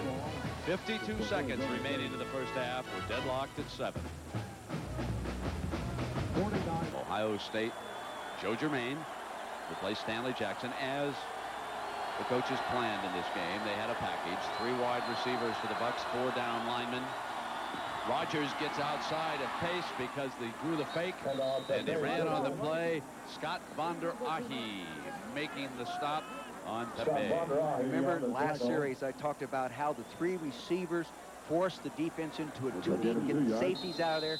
Phil Snow, defensive coordinator, makes the adjustment quickly. That time they didn't use that. They got the free safety. Good call, good adjustment there, Phil. Gets the safety up in a position that he can fill that play if they come up inside. 2nd and 8. Keller is the split fullback. Pepe around behind him. Daylight. Tillman hanging on over there. Eric Golston at the right tackle position did a good job. You know, he doesn't get a lot of credit. He's not a dominating player, but this time he sticks and stays with that kind of play, Brent. So we have come to the end of the first half. Ohio State scored first on a touchdown catch by David Boston. 1 foot inbounds. Then came the most controversial moment of this Rose Bowl. Was this a touchdown? The officials gave it to Ricky Boyer on the diving catch, but did he have control or was he losing it as he went down? You be the official. Regardless, it counts, and Arizona State and Ohio State are tied. Back with more after this message and a word from our ABC stations. ABC sports coverage of the 1997 Rose Bowl brought to you by Chili's. Chili's has so many new grilled items. You'll see why we say Chili's grills like no place else. And right now at halftime, we will see that the Ohio State band is down on the field here at the Rose Bowl. Very familiar songs under the direction of Dr. John Woods, who you see there. The music from Star Wars.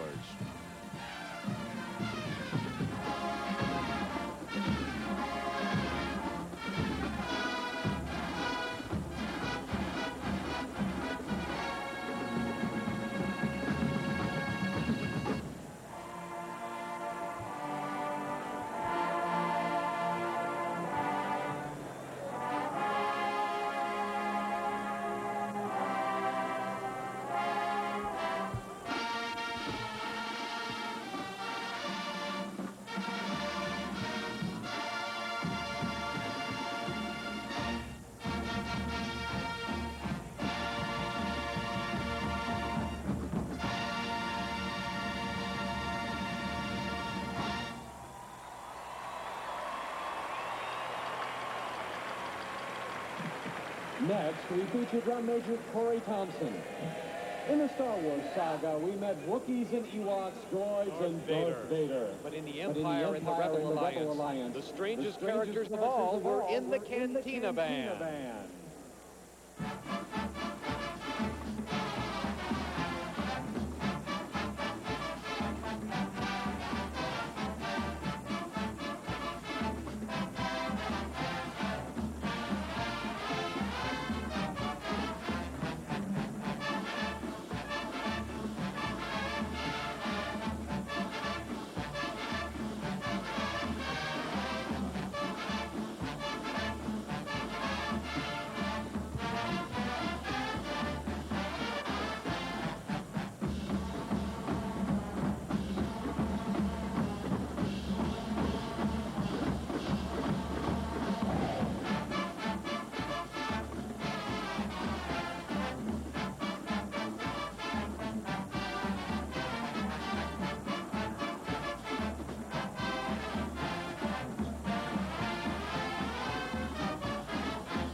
In just a few weeks, the Star Wars films are set to blast off back into theaters once again with new scenes and characters never seen before. Passion and fear, drama and comedy, the conflict of good and evil. Star Wars is an epic story for the 20th century. May the Force be with you. Hold on a second here.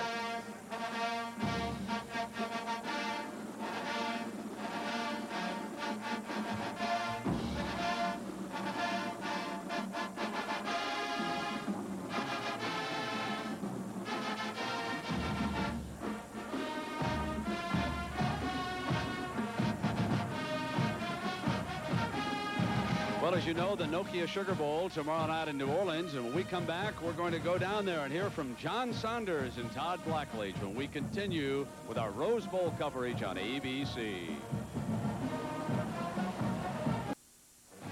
ABC Sports coverage of the 1997 Rose Bowl, brought to you by Mountain Dew, the intense, slamming, wicked, head-banging taste of dew. Some headbanging going on here at the Rose Bowl. 7-7, low-scoring, tough defensive game. Time now to tune in on the Arizona State University marching band. Their director is Dr. Robert Coach Fleming. Let's give it a listen.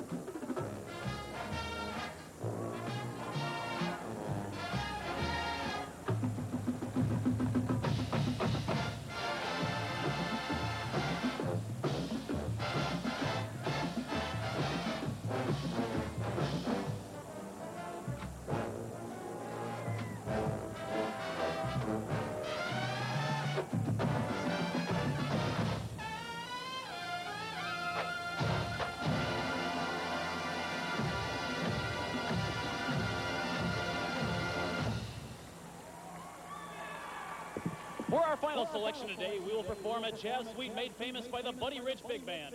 Here's Channel 1 Suite.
So it's a thrill for the youngsters on both bands to come to the Rose Bowl, and we'll have more from Pasadena after this word from our ABC stations.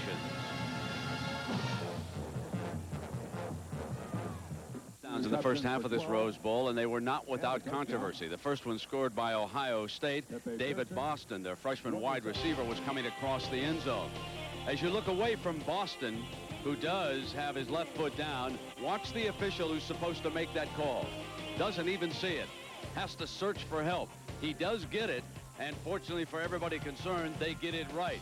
We're not so sure about the second and Arizona State's only touchdown of the first half. From here, this diving attempt by Ricky Boyer appeared to fall out as he hit the end zone. But there's another issue.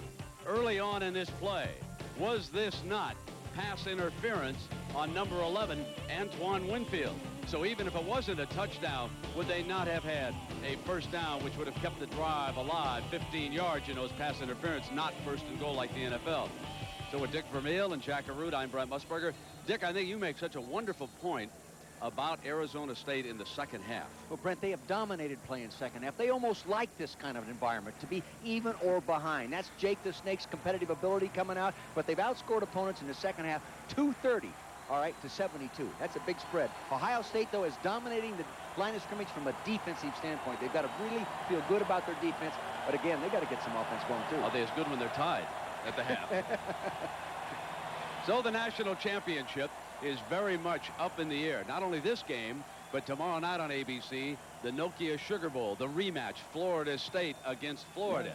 Now, if this game stays tight, and let's say that Arizona State pulls it out with a late field goal, wins this game 10-7 or 14-10 or something of that nature, Florida has to feel very good about its chances to jump ahead. So a lot of things are unfolding here in the second half. Very much up in the air as Arizona State will kick it off, and the Buckeyes will get the first possession of the second half. And Dick, did the numbers reveal anything from the first half? Really, the numbers reveal what the first half has been all about, a 7-7 football game, but no turnovers. Time of possession slightly in favor of Arizona State, but rushing yards for Arizona State, 17 yards. They come into this ball game averaging 248. Other key thing is that Poole has not caught a ball here in the first half, and he's their key guy.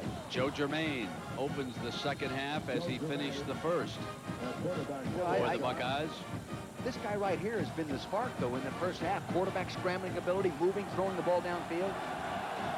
Calhoun and Pearson, the running backs. And again, they move the tight end over on Rogers. And on a running play for 3 yards. It is interesting as we follow one of our main storylines, how the Buckeyes, Dick, have been able to lock up on number 59, Derek Rogers. Orlando Pace certainly is over on that side, but Rogers has not been a factor in this football game. No, he has not. And, you know, one reason here, Ohio State's done a good job of staying on a third and real long where they can just tee off and come after you. So they've kept them where they've got both defense to run and the pass. The base 4-3 is the look being shown by the Sun Devils.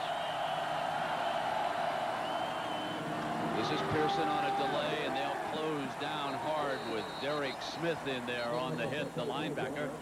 Jack Arute, what about the two coaches here at halftime of the Rose Bowl? Well, naturally, I asked John Cooper about that controversial touchdown by Arizona State, and he said, hey, it was a great play. He didn't want to talk about it. What he did want to talk about was momentum. That may be the reason why you're seeing Germain starting the second half. On the other side of the ball, for Arizona State, Bruce Snyder said, I have to calm my guys down. He feels the emotional level's too high. He also says, I'd like to have a few more points. 3rd down and 8 for the Bucks. And timeout is being called.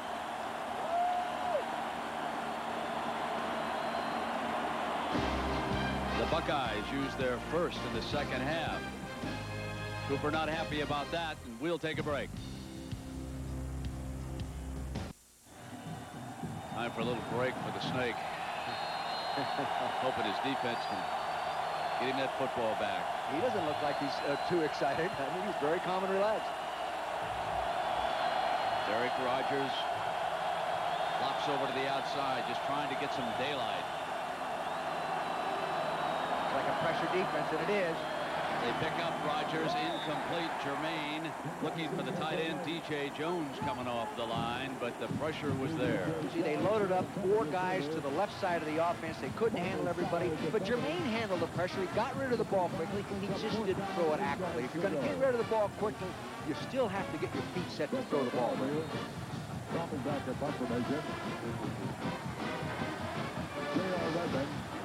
4th down and 8.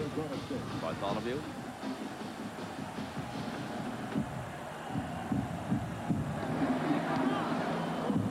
Now Redmond. 35.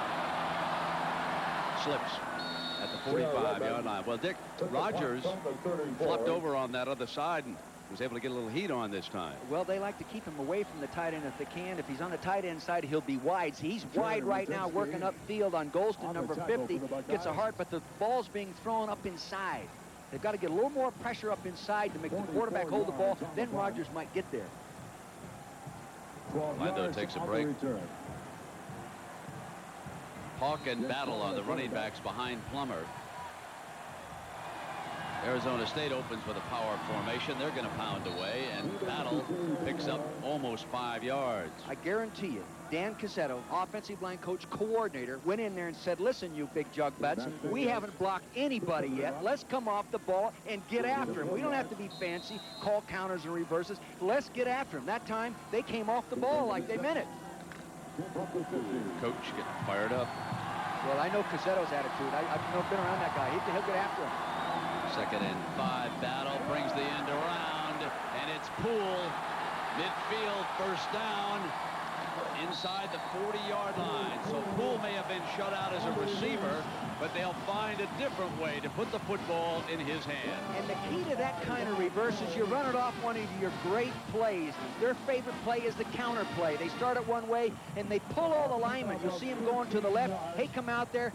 Old Jake looking for somebody to block. He said, oh, gosh, I'm glad I didn't have to hit him. Good open field running right here. He's done this a number of times this year. Kelly, the free safety, forcing him out of bounds, but not before. Poole picked up a first down at the Bucks 38.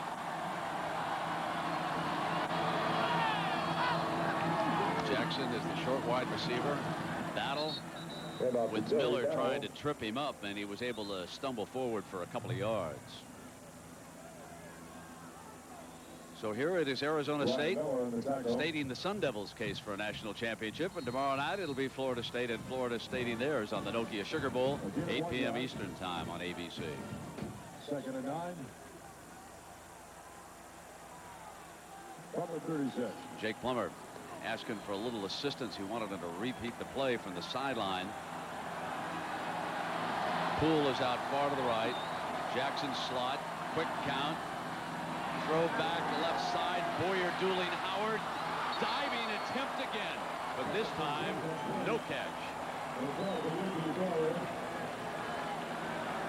What they did that time, Boyer, 24 on the left side, away from action, tried to run a lull you to sleep route. He came off the ball and just relaxed and then took off. Bottom of your screen right here, you see what I'm talking about. He comes off, he pauses as the quarterback rolls away from him.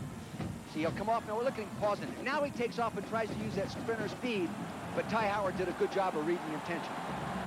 Redmond checks in as the running back. Remember, he too is capable of throwing the ball. Here comes the blitz from Kelly. They're going back to Bush on that screen, 35. Good call against the safety blitz. And Bush powers inside the 15, and now the penalty flags come flying. We saw them run that on the practice field the other day. Real good play. And in those blitzes, Brent, sometimes you lose that tight end, especially if he slow blocks, meaning he sets up and shows pass and then releases. You don't see many screens to the tight end. Very good change-up call. Against the Sun Devils.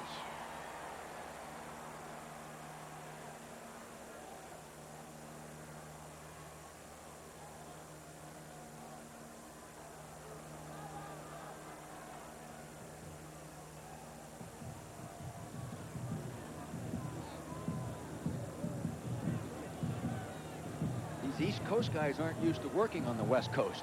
It's taking them a little time here. They got jet lag. A gain on the play of 23 yards.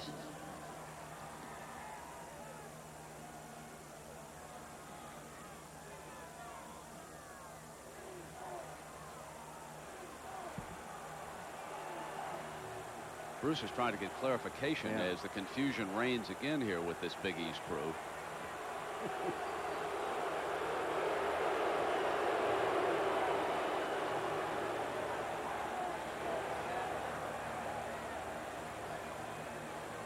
The preliminary on this was a right personal there foul on Rugemer right there. There shouldn't be any indecision on that. Dead ball is the call. 15 yards. At the end of the run, it'll still be a first down, Arizona State. Mr. Rugemer is a very, very intense football player, but that was not smart football. Great football legacy. The ball back to the 28-yard line. First and 10. They come quickly out of the huddle. This was almost by Boyer.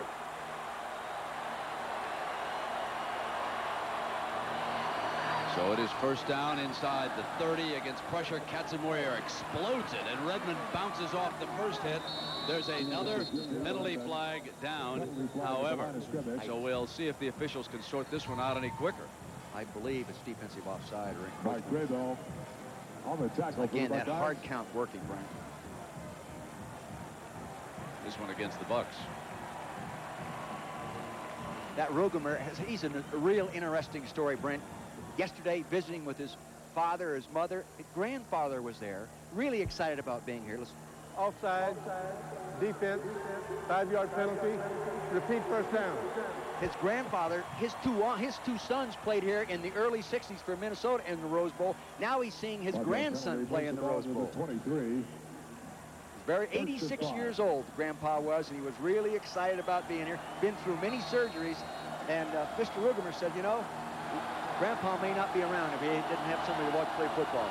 You know, we're going to have some seismic hits between Paulk and Katzenmoyer before this baby's over.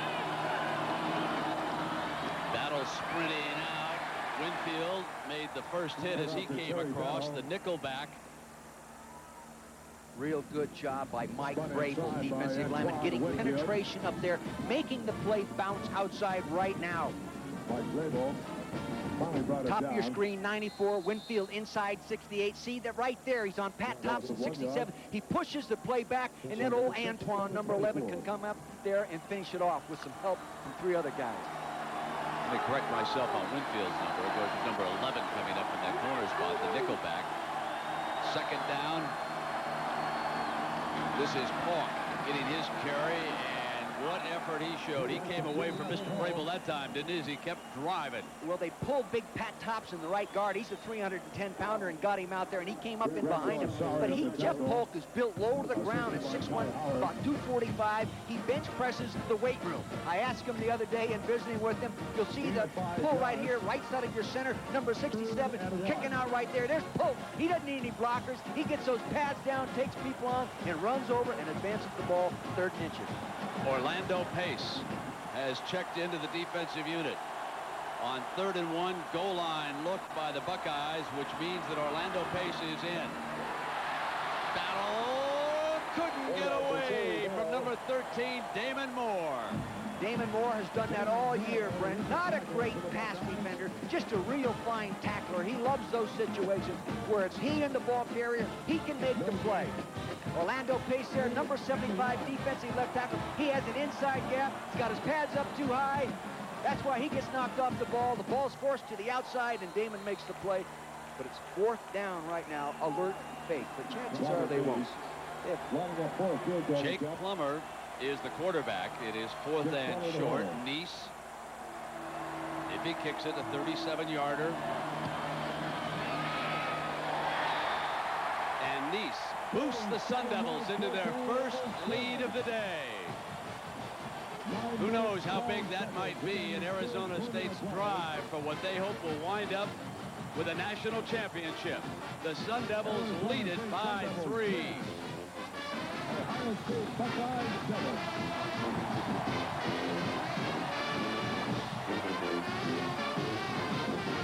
From the creator of LA Law, Picket Fences, and Chicago Hope, David Kelly brings you television's most anticipated new drama, The Practice, coming soon to ABC. It's time now for the defense to stand up, and Greg Belisari asked for a little help just moments ago on the other side of the ball, telling Pepe Pearson, let's get with it. We're down 3, and the defense is playing like a Rose Bowl champion. Why doesn't the offense join us?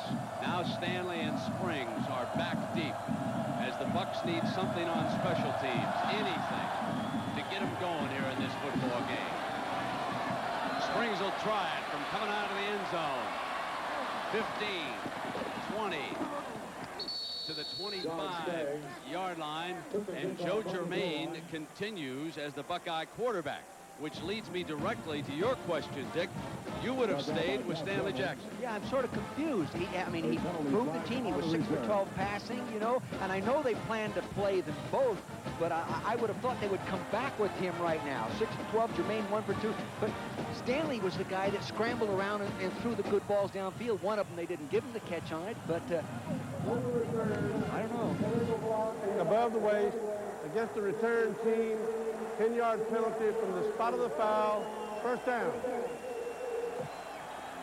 So another problem for the Buckeyes is that penalty goes against them on the kickoff return, and Joe Germain checks back in to see if he can do something, and now it's very tough field position. They'll be coming out against Bruce Snyder's defense from the 12-yard line. And Snyder starting to feel much better. His, as Dick told you at halftime, has been a great second-half team.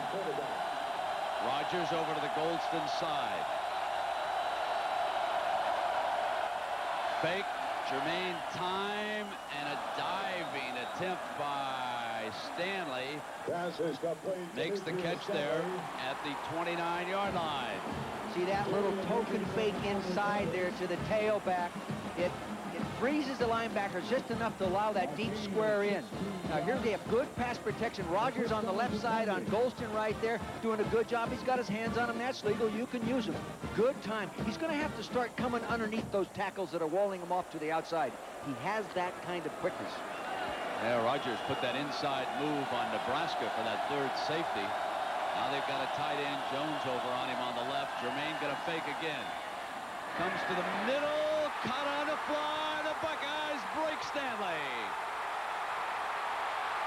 72-yard touchdown. This quarterback controversy is history.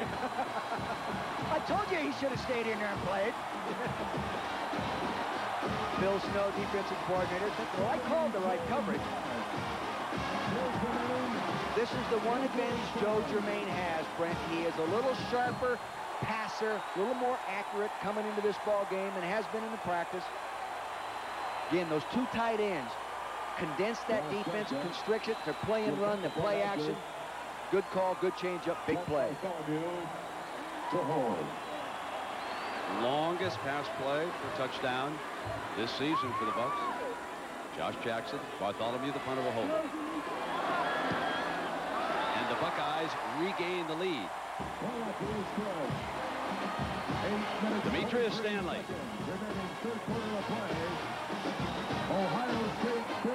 Demetrius Stanley right there on Jason Simmons, number 10. See, man-to-man, he gave him just a little bit wriggling. You see that nice burst to the inside. No safety help inside, so the quarterback, Jermaine, could throw the ball away from the defender and pull him across the field. And here he is, and Orlando Pace did a nice job on Rogers. It was Orlando Pace dropping back to pick up Derek Rogers on the left side, and as a result, the Buckeyes have regained the lead at the Rose Bowl.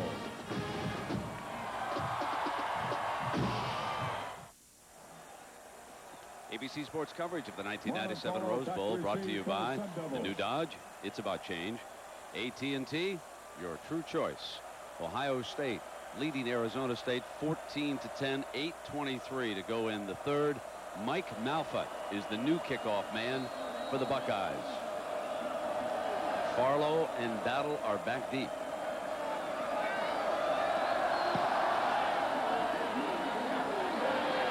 Battle in the middle from the 5.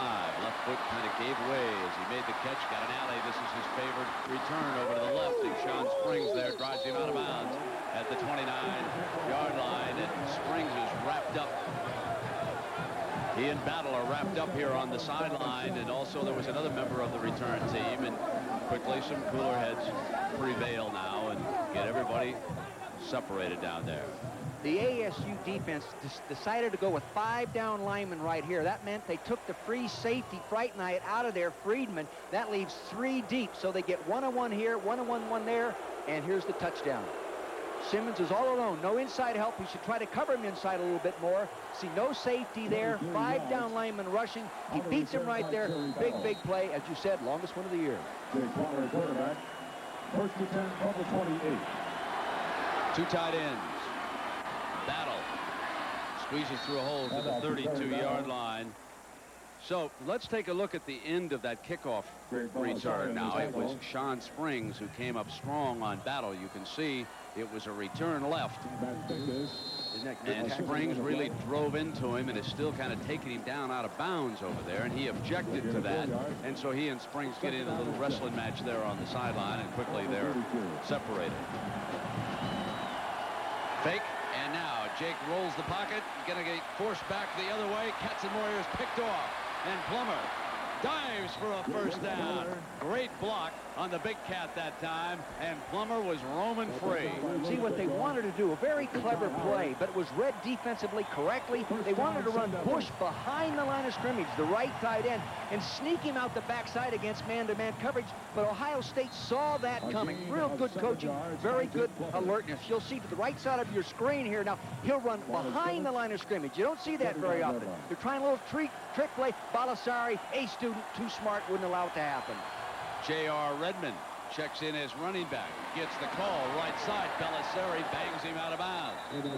Balisari does bang him out of bounds. He's been doing it for a long time, Brent. Academic All-American, postgraduate scholarship winner, received $18,000. In talking with him, he's either going to go to Ohio State if he gets in their med school or to the University of Florida. I would think Ohio State would insist that he come to school there. I think we get another penalty. Well, the Sun Devils came in here averaging almost 9 penalties a game, and they've been able to win in spite of it. Holding on the offense, 10-yard penalty from the spot of the foul. Repeat first down. This is Redmond sweeping away to the right, and you can see Balisari able to get on him, and then he gets help. But, of course, the penalty is going to bring the ball on back to the 30-yard line. Balisari, someday he hopes it'll be Dr. Balisari. He wouldn't mind, he told me yesterday, becoming an orthopedic surgeon. One of those smart, brainy guys on this Ohio State team. First down for Plummer. Redmond still in blitz. Winfield nickel man. So that time, Fred Puckage decides to blitz the nickel man, and Winfield almost gets there. And what's so tough for the quarterback, they show him a two-deep zone, which would not mean blitz. And then they change it up late, right prior to the snap, and in comes Winfield to get him. Tough, tough, tough to get. You'll see what I'm talking about here. Showing two-deep zone. So now, safety right here, Winfield moves in and comes on the blitz, and these people move up to play man-to-man. Really tough to read that. Even experienced quarterbacks in the NFL have tough times with that one. Second down and 20. Winfield coming again, picked up by the running back, but that freed the way for the big cat to make the stop. He was right there with Finkus. They're just bringing Winfield right off that corner again. See, they have to have good contain with a quarterback like that. Good defensive movements by Fred Puckage, the coordinator, getting pressure offside. This allows Katzenmoyer to come inside out, number 45. He came into the ballgame with 18 tackles for a loss. Here he's getting another one working inside out, but give the credit to Winfield, number 11. A little corner safety in that nickel coming up and smashing it to the inside. Katzenmoyer came off a block by Roque that time, too. And Winfield has become a factor. Third and long. Is there a whistle? Yes, there was before the snap. You know, you mentioned Roque. I had a nice visit with him on the practice field the other day. I told him early in the year I watched him play. Dead ball foul. False start. On the offense, 5-yard penalty, and will remain third down. I mentioned to Roque, I said, you know, I watched you play, I've read your articles, you're super player, but you didn't look real good to me. But the last 4 or 5 games, you look like you're what they write about you. You know, a real fine player. He said, Coach, you know, I found myself so concerned about the draft and getting hurt. I was playing pensively. He says, I forgot out about all that stuff and became more aggressive, and I became a better football player. Third down and 29. Plummer. But Boyer, the motion man. Far short first down, and I want to tell you, Winfield has come to hit. He really smacked him. Remember last year he had a play in the Citrus Bowl when Sean Springs got hurt on the first play of the game. Remember, Brent, he did a pretty good job. Here he is doing a great job in a big game.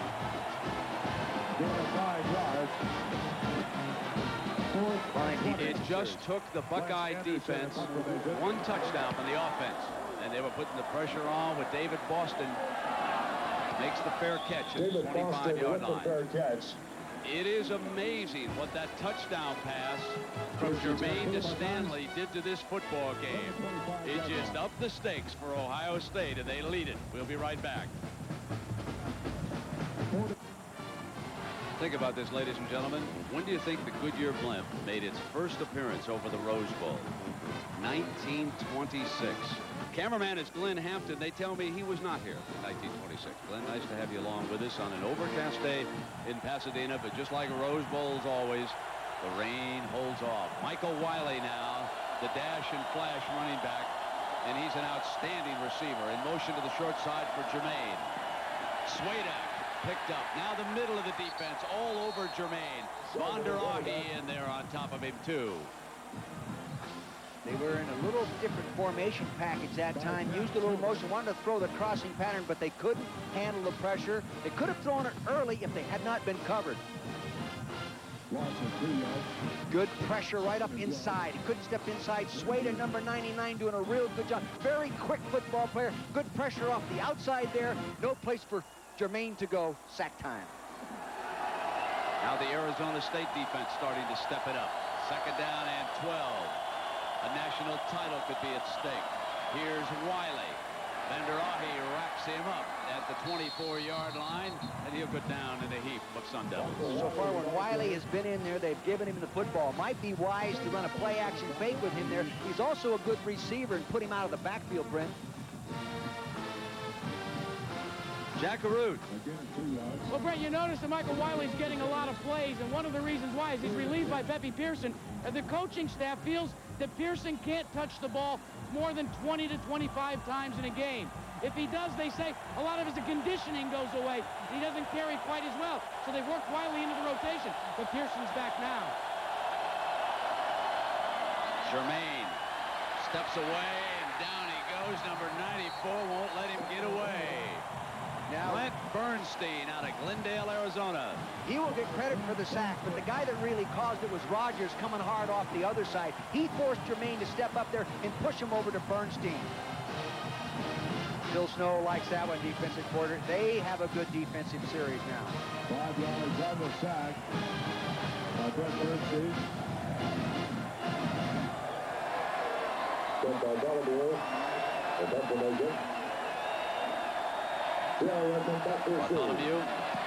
Oh, not a good one. And Redmond's going to let it go out of bounds, and they're coming up to mark this ball on the other side of the 50. Jake Plummer will play with half a field. That's only a 28-yard punt as the Sun Devils get pressure on the left side, and we'll be right back.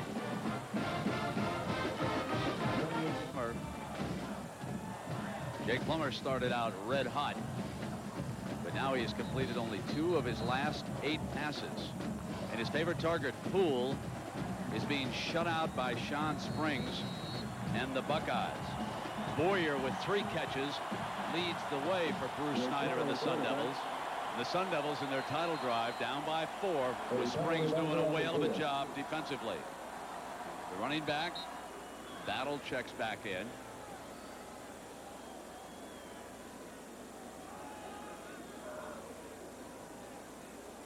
Now we will have the Big East crew sorted Dead out ball here. foul, illegal substitution, 12 men on the field against the defense, 5-yard penalty. It'll remain first down. Well, Fred Puggich has been disguising his coverage over here on the sideline, and he finally gets called on it, keeping a couple of men over in the sideline. A lot of cat and mouse going on while you're away in commercial. Bruce Snyder's entire offense over on the far side, so that Puggich's assistants up in the booth cannot see the package coming in for the sideline. Cooper goes to get the interpretation from the officials, because clearly the Sun Devils want a different set of plays when Winfield, the nickel man, is on the field. Base 4-3, and Plummer straight back. Fires middle, Poole can't hold on at the 12-yard line. Good coverage outside. Excellent free safety play by Kelly, working inside out back there. And boy, I'll tell you, Poole really took it in the chops. Good job by Rob Kelly. Look, he's still smiling. He doesn't care. He's a tough guy. See what I'm talking about right here. Big play, receiver go down the middle. You've got to be able to take a hit from the right side of your screen. Pow! And now, I believe another penalty flag has been thrown on a coach over here on the sideline. And Bruce is saying, come on, move it on. Dead ball. That's what it is. That's on the Ohio State bench. 15-yard penalty. First down. Wow.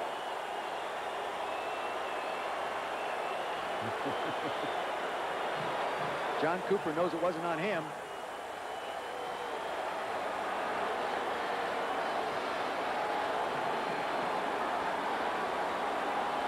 Well, there's no question what the issue was down there. They were still arguing that first call about having 12 men on the field.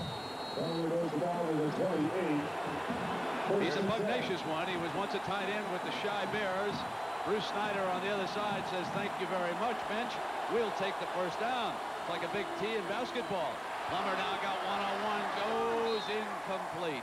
And Puggins, the defensive coordinator for the Buckeyes, again comes with Winfield off the slot, gets that pressure, have to throw that a little quicker, and real good coverage by Springs. Springs was all over Jackson that time, Coach. He likes to compete, you know, and this guy is going to compete for a long time on Sunday afternoons, just like his dad did at the Dallas Cowboys. But on the other side of the ball. 2:49 in the third. 14-10, Ohio State leads Arizona State. Second down and 10, the ball to 28. This is battle into the heart of Buckeye land. You know, what a shame to waste a great block. And now Jeff Paul Brent got a devastating block, but it didn't matter. Someone else broke down. Look at that guy. Look at those arms on. Bench press is 475, just about 10 pounds more than you can handle. Get a 1 yard. Look at those arms. I couldn't lift one of his arms. And 9. Got a tattoo on there, too. 27.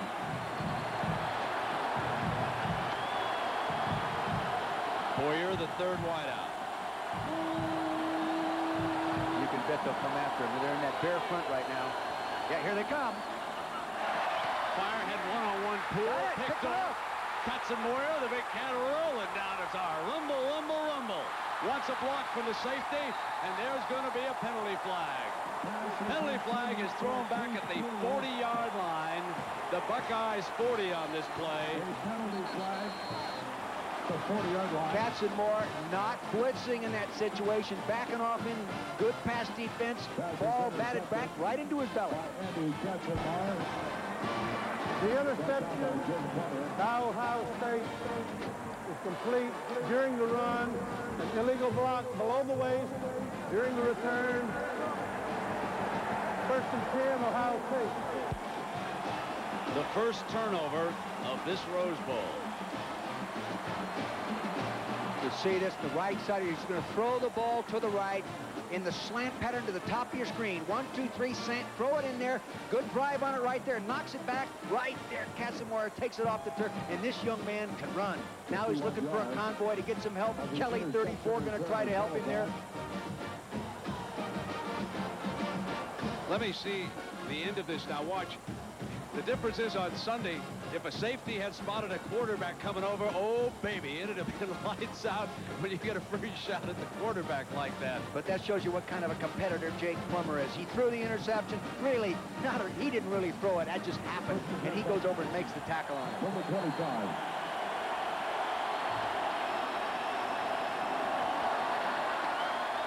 They've done a good job following takeaway. 23% of their points scored has come after a takeaway. But that favorable field position is negated, so they must take over on their own 25-yard line. Jermaine hit on the release, incomplete, and that was Simmons. He was the cornerback who was tracking the wideout that time, Buster Tillman. Again, they used that same principle. They worked with the 5 defensive linemen, but they used the same principle of play action fake, try to keep a safety out of there, then throw the post pattern. Excellent coverage that time by Jason Simmons. They say he's a great competitor. He demonstrates it right here. Look at that left hand, just like the coach's coach, Donnie Anderson, the secondary coach. Really well done. Here it is again. Look at the closing speed right here. Got to step on him. There he goes. Matt Keller in on 2nd and 10. He's an outstanding receiver. Sueda again gets off the ball. They want to set the screen against it to Keller, and Rogers was in on that tackle that time for the Sun Devils. You're really right on it, Brent, when you say again he gets off the ball. It's that guy quick, Sueda, number 99.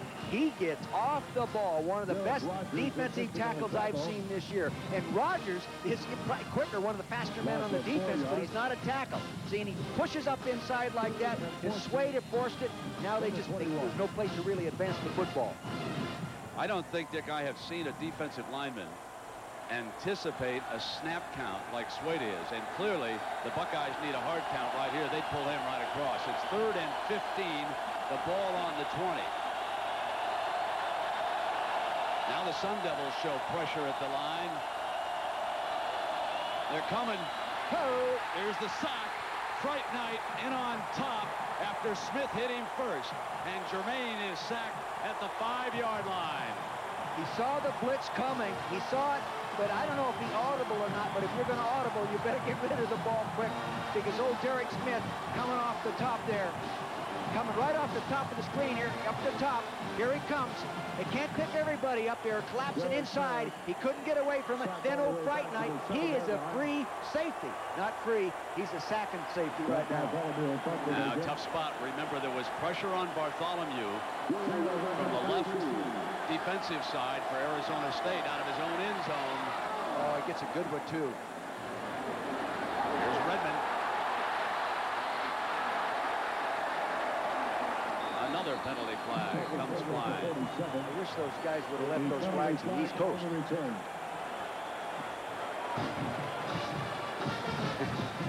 He says, I can't believe it.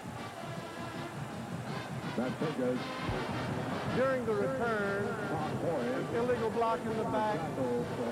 Against the returning team, 10-yard penalty from the spot of the foul, 1st and 10.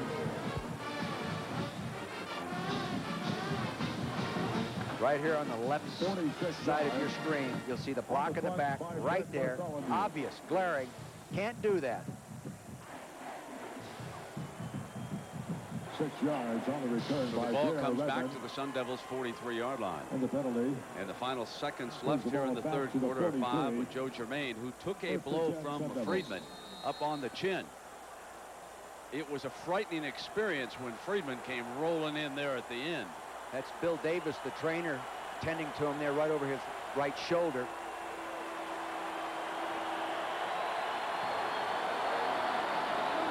Last play of the quarter.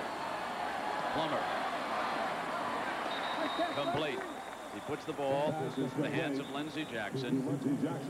And the 3rd quarter comes to an end. Well, if Arizona State is to win a national championship behind Jake Plummer, they're going to have to do it in the last 15 minutes. That's coming up after this message and a word from our ABC station. 2nd down and 3. This is why life can be tough for a quarterback. Take a look at the hit delivered by Friedman on Jermaine. And over on the sideline, Jermaine has been receiving medical attention as he was slammed to the turf. He came into the game, we are told by Jack Carew, with a cut already under the chin. And that hit by Friedman reopened it. Now it's a Sun Devils ball. We start the final quarter. They trail it, and they're bid to be a national champion. 5-4. Here is Battle, the running back, and he makes it to the 42-yard line. That's a 1st down for the Sun Devils. They came with that same blitz off the slot. Now the receiver in the slot signaled the quarterback that he was coming. I don't think they audible. They already had it called. Their dentist had a signal to the quarterback. Your call. Go with it. A gain of 8 yards. The Buckeyes using almost an exclusive nickel defense against the 3 wide receivers of the Sun Devils. Boyer in motion. Drops it at the 35-yard line. 2nd down and 10. Yeah, now they're starting to use motion now to loosen up that man-to-man coverage. Taking a look at the numbers here after the 3rd quarter. OSU now at 193 to 165. Only 1 turnover in this football game. ASU picked up a little bit time of possession in that 3rd quarter. 1st downs 10 to 13.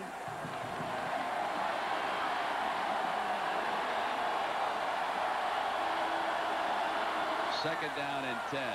Boyer goes in motion. Left slot, they'll drop it off down to Battle. Alley. Bounces off of Moore to the 31-yard line. Another first down. Sun Devils. Battle of the Devils are driving. Very battle is strong. You mentioned that earlier, Brent. That time he's running upfield good, and he gets his pads down quickly when he has to, and instinctively ricochets off there and moves that for the first down. Boy, is he going to be a good one. He's got another year of eligibility. Little swing pass screen pattern coming out there. Lays it off nice. And now he's out there in the open field. He can make a decision where he wants to go. And that's a good tackler. You should wrap your arms, though, in Damon Moore, number 13. And Moore is still down on one knee. That is Moore who is being tended to. The Sun Devils had already come up to the line of scrimmage when it was noticed that Damon was down, and so it probably means that Shea Bryant checks in. Yes, number 18 replaces Damon Moore at safety for the Buckeyes. Now, Shea's had some experience. Yeah, he played in all 12 games last year, Brent. He's played in all the games this year, too. He has some experience, but he is not a Damon Moore. Poole, Boyer, and Jackson, the wideouts. Comes the blitz. And the whistle before Kelly came across the line of scrimmage. But he was coming again. They really come after you. Dead ball foul. False start. On the offense, 5-yard penalty, and remain first down. Well, the last time Bruce Snyder's team threatened, they turned it over. This time, a false start, and they're penalized 5 yards. Sometimes, you know, the offensive linemen up there, Brent, they see that blitz coming, and they get a little shaky, and they move, and they cannot lift that hand. It has allowed Moore to return to the defensive backfield. Shaken up momentarily. The safety for the Buckeyes is back for 1st and 15. They jumped into the bare front now. Short drop, got Boyer, drops it. Sean Springs was coming up to deliver a message, and it was incomplete. Again, using movement to loosen the defense. But, you know, when you're throwing to a man in movement, out of motion, moving from the backfield, you've got to throw it accurately or he can't catch and run. Dick, whereas in the first half, Springs was locked up on Poole for almost all of the 30 minutes. He's off of him right now. Right, and you know, when they play zone, then they'll loosen back off him. So they're obviously slipping a zone in there once in a while, Brent. So now as he goes out, split out to the left side, Springs has him. Plummer looks back, incomplete, should have been caught by the tight end, and it was dropped that time by Kendall. Good call, a little crossing pattern by the 2 tight ends. They sent Bush, 82, upfield, wanted to bring Kendall underneath him, just threw it a little bit behind him, though. Catchable football. That pressure is bothering him a little, Garrett. There's wide receiver coach there, Coach Pflugrad. See, they're going to signal now. They got 3 guys giving the signal. Only one of them is alive. That backup quarterback, number 11, is tall, folks. You weren't imagining anything. Campbell is 6 foot 8 inches tall over there on that sideline. Now 3rd down and 15. Jackson locked up with Howard. Springs is well off a Poole. And Kelly stepped into that neutral zone. Battle is hit. Hit quickly. Jake Plummer's doing a good job of holding the snap count. They use an erratic count. It's not rhythmic, so he can hold it. And that got the guys across the line of scrimmage. Just as long as you don't move yourself offensively, you're all right. You know, I'm having a hard time believing what I'm seeing. I mean, wasn't he standing and wasn't there movement in the neutral zone? The helmet was over the ball.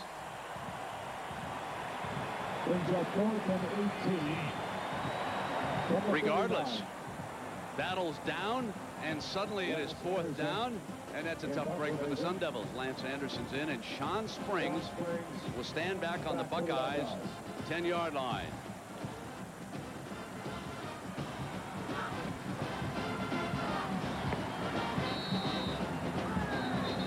Been some weird things go on at Rose Bowl's past.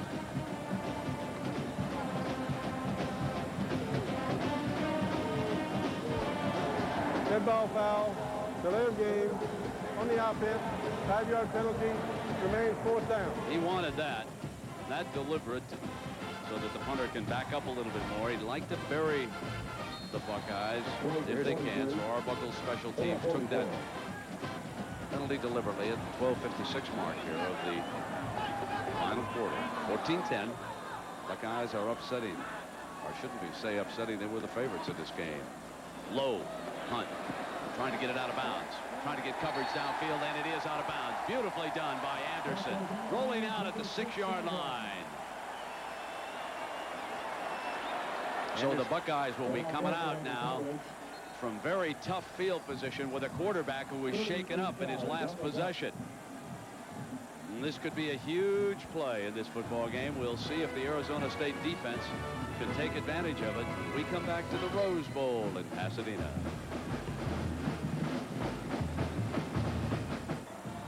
These aerial shots courtesy of the Goodyear Blimp Eagle, based in nearby Carson, California. The pilot John Creighton from Torrance, California. 12:47 left in the Rose Bowl. Ohio State with a 4-point lead. Joe Germain shaken up on the last play.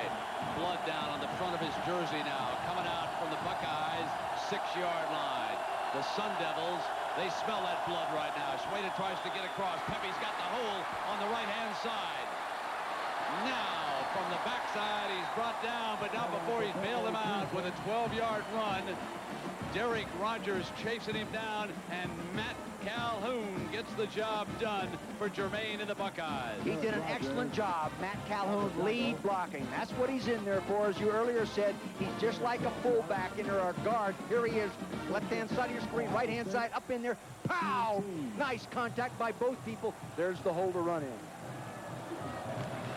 As big a run as the Buckeyes have had all game long. That bails them out of deep trouble, out to the 18-yard line. They give it to the fullback to the 21-yard line. That time Mike Jacobs, who's up in that booth calling the plays, sent Keller back in the game, and he got the carry. John Cooper's coaching staff underwent a shake-up. Joe Hollis, who's down on the field, was the offensive coordinator, and Hollis will become the head coach at Arkansas State. And Walt Harris, who's upstairs and who had been sending in plays, he took the head coaching job up at Pittsburgh. And there you see the great veteran Hollis down on the side, was on some Georgia staffs down there. Coach Phil Snow. So second down. Pepe Pearson can't get away from Rogers. There's the speed. He brings him down. Tackle for a loss at the 16-yard line. Boy, when he has an angle to move inside out, and you see they stunted too, and he went underneath. He didn't charge straight ahead. He came underneath, top of your screen. See, he stunts underneath. Now he has the quickness to jump back, inside out, and make that kind of play. No substitute for speed on defense, and he has it. 11-23. Here is third down at 12. The ball spotted at the 17-yard line. Buckeyes don't want to turn it over down here. Germain short drop, puts it into Boston's hands, and he'll go down at the 19-yard line, far short of that first down. And that was Marcus Soward, the senior corner, wrapping him up. And so here's Bartholomew into punt. And you have to believe, if ever the Sun Devils were looking for a play now on their special teams, it's right here. But that also, on that defensive call by Phil Snow, demonstrate what confidence they have in their defense, because they were up in the slots playing bump and run tight coverage. Boy, you've got to have confidence in your people to do that on third down.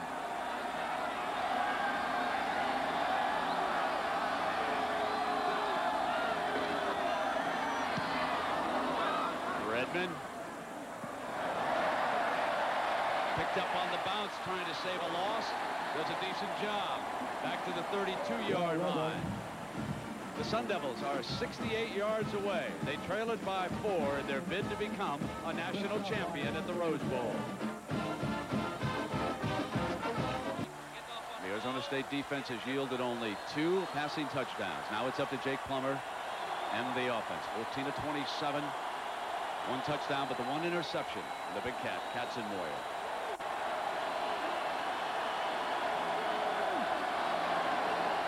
Redmond is the running back.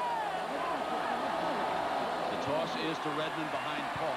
Paul cuts down Katzenmoyer, and Redmond is down at the 35. Well, that's the best place to run the football against that Bear defense. They are all up in there tight, 8-man up in there, and they just flip it and get outside quickly. You need one block at the corner. Drama starts to build, and you can tell it in the faces of these young men.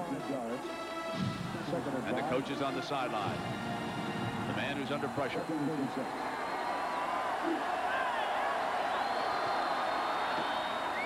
This is Redmond again, plowing straight ahead, short of the first down.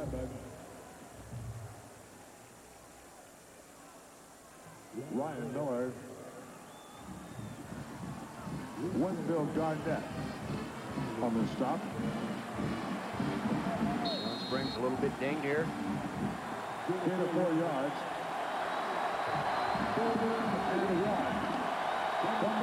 3rd down and 2.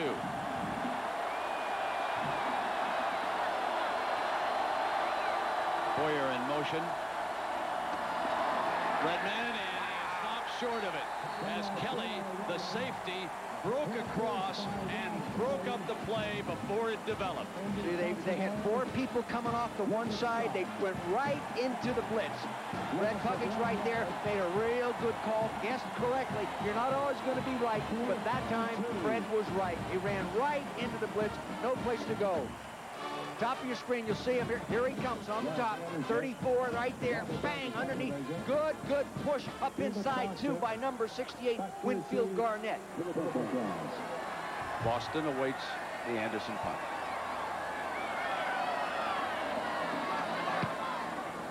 A boomer. What a leg this young man possesses. A chance. It's down inside the 5-yard line. They'll spot it at the 2. Isaiah Mustafa. So again, it's up to Mr. Snyder's defense to get the ball back if he is to have a chance at a national title. 59 yards on the punt by Lance Anderson. ABC Sports coverage of the 1997 Rose Bowl, brought to you by Honda. Vehicles designed to help simplify your life. Merrill Lynch, for clients around the world, we make a difference. The difference is Merrill Lynch. Visa, it's everywhere you want to be. And Pizza Hut, making it great again and again. And again, the story. Jermaine on the sideline for the Buckeyes. Stanley Jackson, the starter in this game, now returns.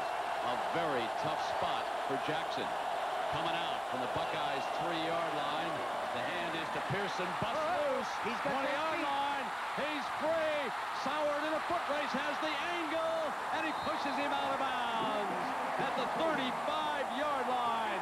Pepe Pearson rested more today as Wiley and Keller have been used as running backs. Comes up with a huge bailout run of 72 yards here in the 4th quarter. And they go right back to the reason they're here. Run right at people, lead the fullback, make contact, and give it to a back that wants to run hard. Good lead block by the fullback, not a dominating block, not the reason they broke the play. Good running right there. They blitzed from the outside. He ran through some arms. He has excellent speed. They say he's the fastest tailback they've had there in years. He demonstrates it right here on this run. 1st down and 10 for the Bucks. The tight end moves over on the Derek Rogers side of the defense. Wiley now in the game.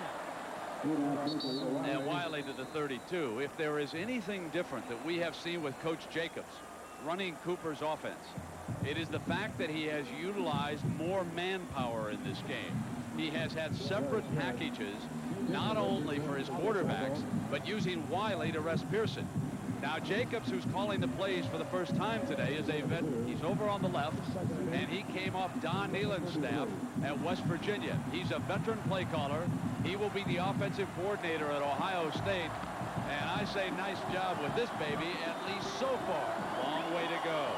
2nd down now and 7. This is Wiley, excellent receiver. Timeout call by Jackson. He'll come over to the side. So he ran out of time. He's saying, guys, get the play in sooner. We'll take a break. Cooper's Buckeyes lead it by 4. I don't know how Orlando Pace looks in green, but the New York Jets have to think about this man as number one as he catches a defense stunting and he buries the lineman on that side. I know the other thing you don't want to do is stand up in front of it. Look at this guy. And he's just a young, immature guy at, you know, at 340 pounds. Second down. Here comes pressure from the Sun Devils. Wiley steps free. Oh, if he had just maintained his balance, he was gone. There was pressure coming up from that side of the defense, and Wiley had the hole. And give the fullback some credit on this one. This is how you're supposed to do it as a lead blocker. Take people on at the point, and did Calhoun ever do it? He did a great job on it. Follow this young man right here as he goes in. He's been doing it for a long time. Number 39, pow! Look at that block. Nobody wins, nobody loses. Running back advances the ball. Pretty good running, too, by that young freshman from San Diego. The Bucks at the Sun Devils 22. Pressure time for both sides. Wiley, whole left side, and a great tackle by Van der Ahi. There's a young man who should have been first team Pac-10. Still can't believe how the coaches ignored him this year in the Pac-10. He was a wonderful linebacker all year long for Coach Snyder. Well, Brent, you make that comment. They're the #1 defensive team in the Pac-10. They only had one guy make the first string Pac-10 defense. Good coaching, I guess, huh? Something. There's a good coach. I know that for a fact. Thumbs up, he says. Down at 9. Stanley and Boston have caught touchdown passes. Jackson threw away from Boston that time, who dropped back off against Soward. Yeah, see, what they did, they came up and pressured, and Friedman was coming over there to double, so they had him short and long.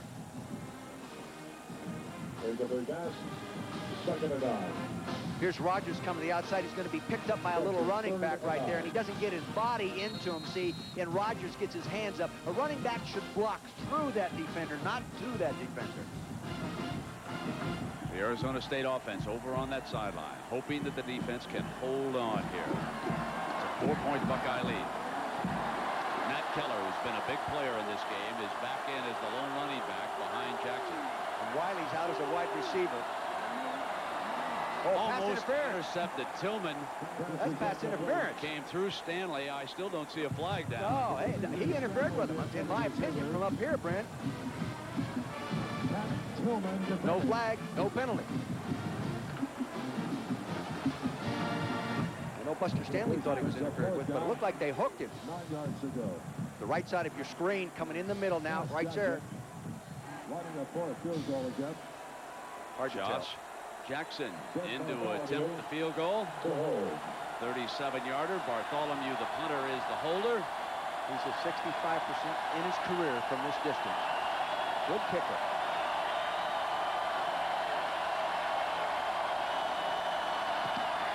Blocked. Loose. Sun Devils. He flipped it. And the big fella Rogers is rolling. There is a penalty flag down, however, so hold on. Penalty flags. Back at midfield. Bernstein deflected it. He's done it before. He came into the game with 3 blocks. That's what's the advantage of being 6'8". Didn't you earlier say a special teams play is going to take place in this ball game? You were right again, Mr. Musburger. See what we've got. This may take until midnight. Derek Rogers. Pick up the ball. After the block and after possession by Arizona State, during the run back, an illegal forward pass against the returning team, 5-yard penalty from the spot of the foul, first down.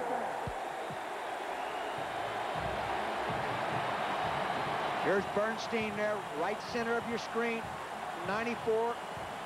Here we go, right up there. Good penalty. He should never get in those inside gaps. Should never happen. 94 right there. turns his body. He's a loosey-goosey guy for a 6'8" guy. Now Jake Plummer quickly at the line here on first down. Throws back left deep, got his pull, and it's broken up at the last instant by Sean Springs. Poole had a step on 24, and Springs came back and made the play. Second and 10. Brent, I really believe Jake waited just a little too long to throw that ball. He should get that ball in the air just a little bit quicker, because Poole had a step. See right here in the middle of your screen, he's waiting for that ball to get there, and good recovery speed by Springs, and he flips it with his right hand. Really a good shot right there. Isn't that a great shot? Look at that right hand, get it instinctively. See, he was watching his eyes. He was watching his eyes. Second and 10, and it's Redmond. Redmond to the 47-yard line, and Moore making the stop for the Buckeyes. So Derek Rogers, with his return of a blocked field goal for what the Sun Devils were hoping was a touchdown, comes back, and you can see the infraction here. The forward pass, it was ruled on this play. Rogers outrunning Josh Jackson, but it'll all come back. Plummer's got Poole, and Poole now with his first catch, and it is big. A first down for the Sun Devils here at the 4:48 mark. And here comes Jake the Snake one more time. And I'm sort of surprised they elected to back off and play a little bit looser. Brent, you mentioned that earlier. He's still in man coverage. He's playing an inside technique. He was sitting back off, but playing man coverage, you don't normally look back into the quarterback. You normally concentrate a little bit more on that receiver. First down. Ball's at the Bucks 44. Redmond out as a wide receiver. That's on Damon Moore, strong safety. Plummer gets away, drops it to Polk, safety valve, and they make the most out of nothing. Pick up a couple of yards on that. You know, they got what they wanted out of the formation. They just didn't utilize it. They had a running back out there on a strong safety and didn't take advantage of it. Yes, there was pressure, but he should have thrown the ball quickly. He had a shot at it.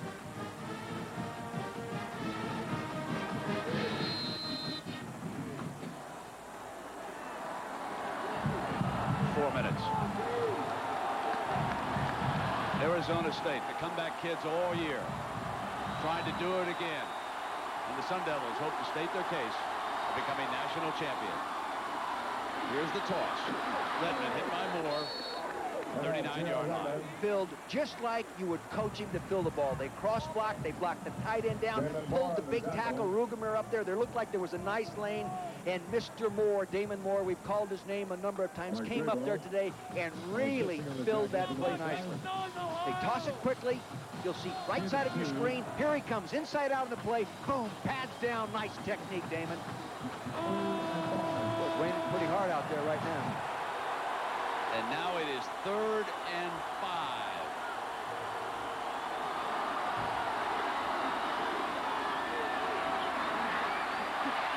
Plummer couldn't get it this time. 4th down in a season coming up. And Bruce Snyder calls timeout in the rain in Pasadena. 3 minutes left.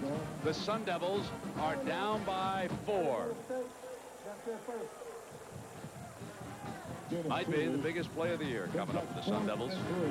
That's why they want to talk about it. We'll come right back. Well, Happy New Year, everybody. We bring in 1997 here on ABC. Let's just hope that Florida and Florida State, as dramatic as this one has been here in Pasadena, the rain starting to come down. This the most important call of the game on both sides. Jake Plummer facing 4th and 4. The Sun Devils trailing Ohio State by 4 points, 14-10.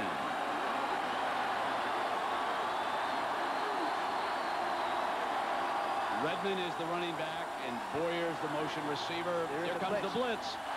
They go one-on-one against Howard. Got it!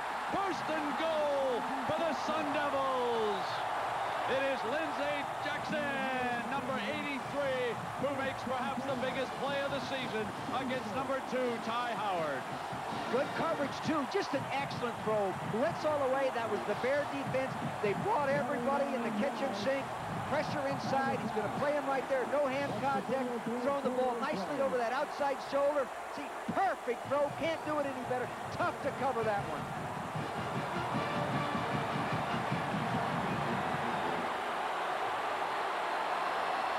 Now 1st and goal. Caught the fullback for 1 against the heart of the Buckeye defense. Boy, I tell you, I don't know if I wouldn't have thrown the ball on 1st down there. The one thing I learned from Sid Gilman a long time ago when we were working together, when you get inside the red zone, try to score up the 1st down, especially in tight situations. This guy knows what he's doing. I don't question it. But there's no second guessing their call on 4th and 4. 29 yards for the 1st down, and now it'll be 2nd down and goal. Ball on the 7.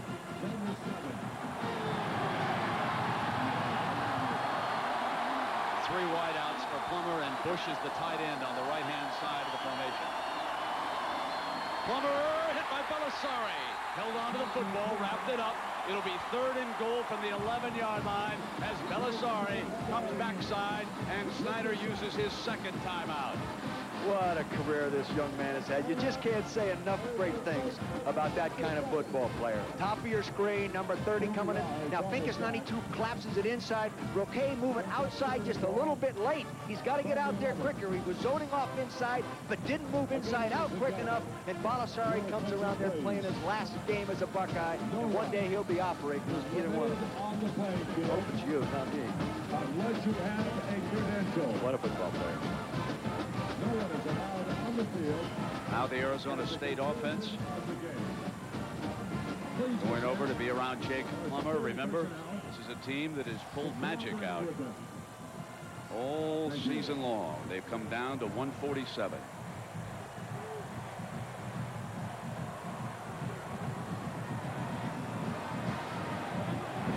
And how they got the football back, it was this block by Bernstein.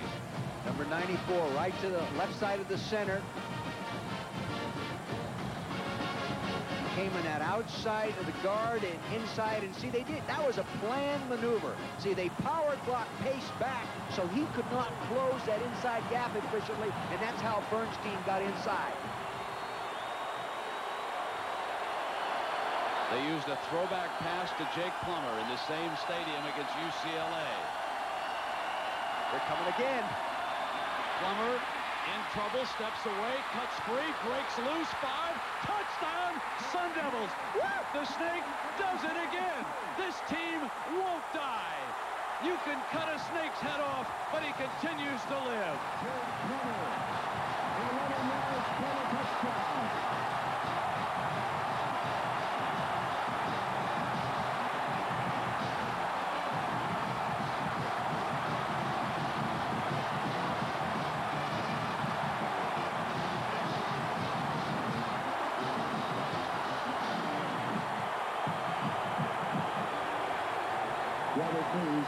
Robert Neese. He better make it. 60 to 60 coming in.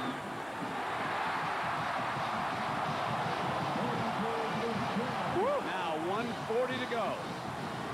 Jake the Snake and the amazing Sun Devils of Arizona State have stated their case, at least offensively. They have done it all year. That is their personality. They persevere, no question. When you're in blitz coverage, there's nobody on the quarterback. This is not a draw. He scrambles up inside, no one there to take him. There goes Katzenmoyer up inside. He can't get to him. Elusiveness right there. Determination. Finkus comes over. Now just guts running and instincts to know where that end zone is. Look at him stick it in there. He's done it before. Wow. If I were John Cooper right now, I would be almost ready to die. What an Look at this. No, he's not a rattlesnake. He's more like a cobra. And when he strikes, it hurts. It hurts. Back in October, Jake did it in the fourth quarter just like he's done it here against UCLA. Threw for a touchdown. Ran for a touchdown. Not a pass for a touchdown. But now, Arizona State's kicking team needs to hold up against Sean Springs and Demetrius Stanley.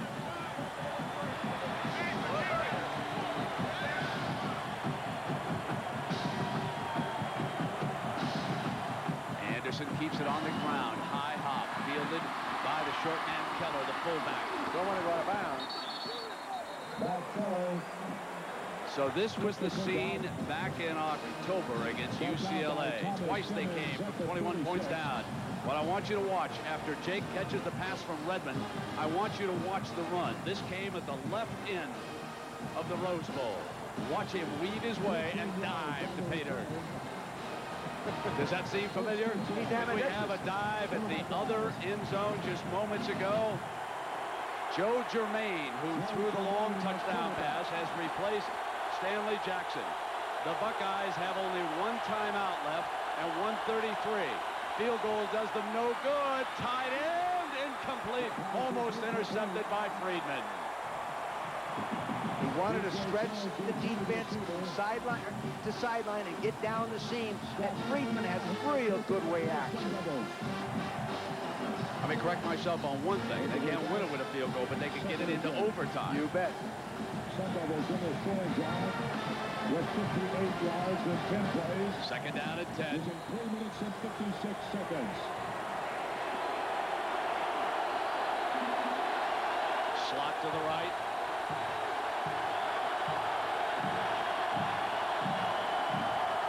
Germain. Got his man incomplete. He was wide open that time, DJ Jones was.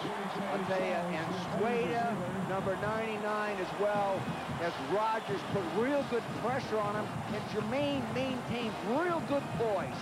He's held the football and slid away from the rush and just stood in there, drew almost the perfect throw. Good concentration, good poise for it. There's two John Coopers reacting there. That's his son standing right behind him. Third down and 10 for Germain and the Bucks. Got it to Stanley. That's a first down, and it stops the clock in college, remember, on the first down. So it's 1:16. Jason Simmons, the defensive back on that side.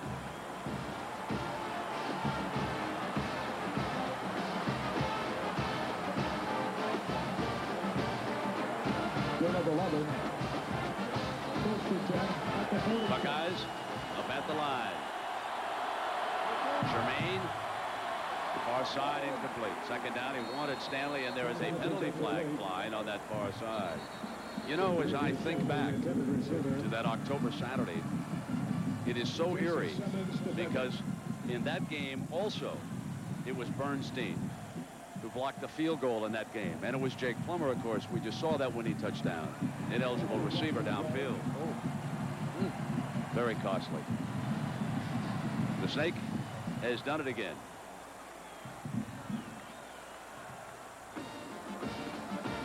He did not win the Heisman, but you can certainly make a case that that man right there was the most valuable player in college football to his team this year. What I'm saying is entirely different. I'm certainly not arguing with the numbers Danny Werfel put up. On the offense, penalties decline. Play second down.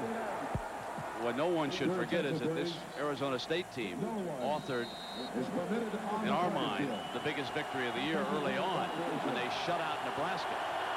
Now it is 2nd and 10 for the Sun Devils. Incomplete.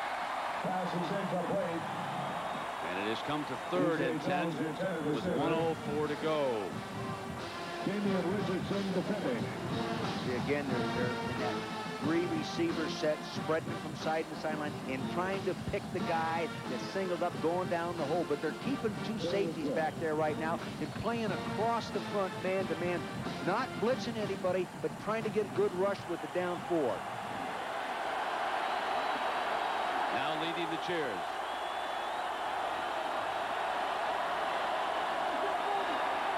steps away from the pressure. There he's got it. Stanley again, and the clock will stop.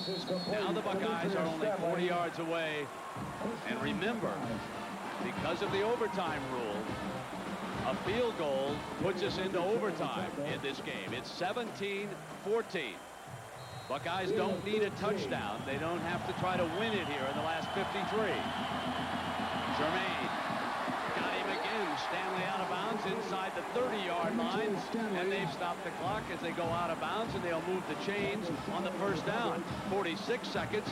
And Jake Plummer might want to think about a few plays in overtime. Yeah, and Phil Snow, defensive coordinator, might want to think about tightening up his coverage. They've been more efficient, playing up much tighter and more aggressive right now. Granted, you're taking a chance, but right now you can't let them keep moving the football. The Buckeyes special team might want to think how to block if they go in for a field goal here, having had the last one blocked. First down and 10 for the Bucks. Jermaine got a man. No, it is stopped. Play was stopped before the snap. That's why Stanley was not looking in. He knew that it had been whistled dead. I think Jermaine started to pull out, as did the tight ends moved when he started to jerk out of there. Dead ball foul, false start. On the offense, 5-yard penalty. See, Jermaine right there came out, and then the tight end to the left side of your screen, which you could not see on that. He moved with the quarterback when he moved out. Every yard's important, too, if you're maneuvering to attempt a field goal down here. Yeah, because Josh Jackson is not a long-range field goal kicker, Brett. As long as 39. Please put 46 seconds on the game clock. 46 seconds. Well, the Buckeyes will take the additional 3. Thank you very much. Jackson's career-long field goal is 39 yards. The Buckeyes have only one timeout. They would love to keep that to get the field goal unit on the field if need be. 46 seconds put on the clock. So clock management against the Sun Devils. We got 46 minutes on the clock. Well, the Buckeyes will take that in a hurry. In a hurry. Please, there he is. 17-14, Arizona State up 3. These are the hard defensive calls right now. Do you take a chance and come after them? Do you play them tight man-to-man? It's been effective most of the football game.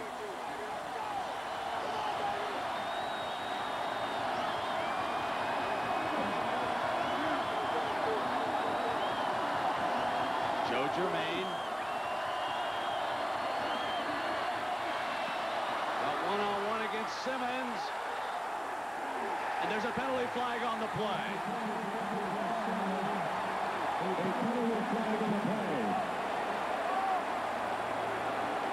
Jason Simmons defending.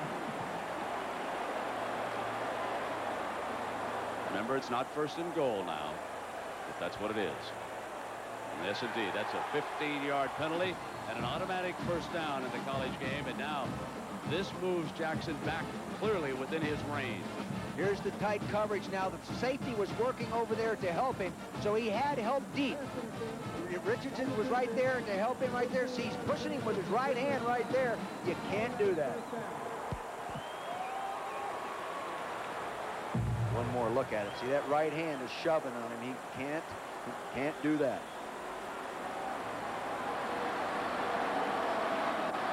Now they are down to the 20-yard line. See, that right there is a 37-yard field goal.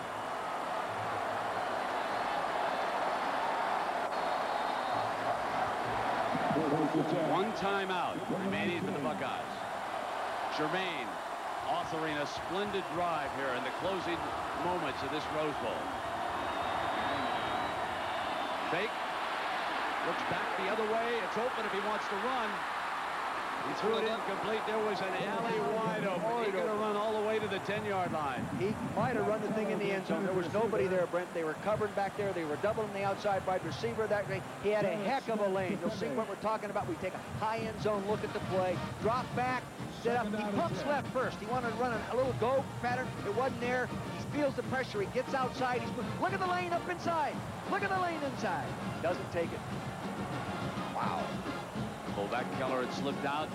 Smith, the linebacker, was there. Jermaine avoiding the interception, so he threw it out over his head. Second down, now 10. Remember, the ball is at the Sun Devils 20. coming after him.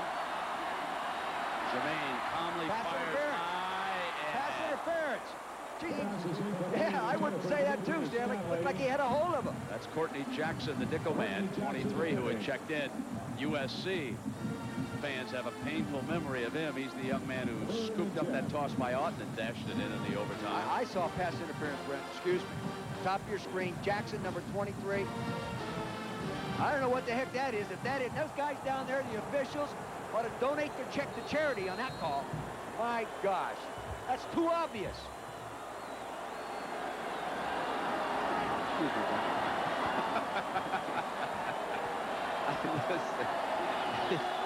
Wow, no disagreement for me, but it's counted 10.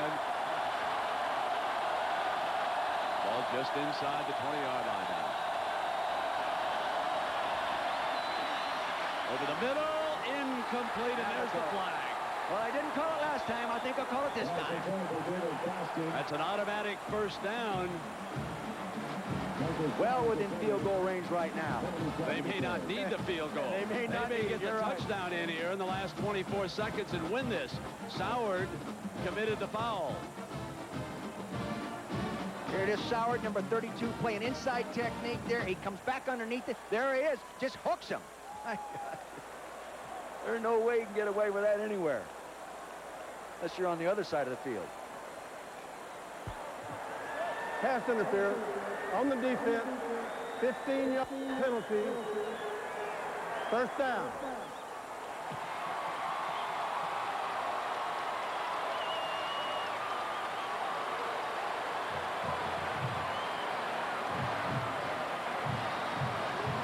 Well, Bruce Snyder on that Arizona State side has said over and over that negative events have not impacted us very much this year. They're about to be tested on that. 24 seconds to go. The Buckeyes still have a timeout remaining. They're down by 3, and they are now at the Sun Devils' 5-yard line. The big thing, Brennan, is don't turn it over if you're throwing the football. Keller is offset from Pepe. Jermaine going to throw it wide open. Got him. Buckeyes lead it. 19 seconds to go. And the freshman, David Boston, with his second touchdown pass of the game. You know, he just used a little press move. He came off the line of scrimmage, moved to the inside, reverse pivot, and pushed to the outside, threw the strike, touchdown. Very well done. Wow, college football. No better game.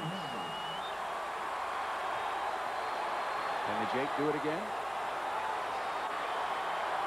It looked like John wanted to use his last timeout.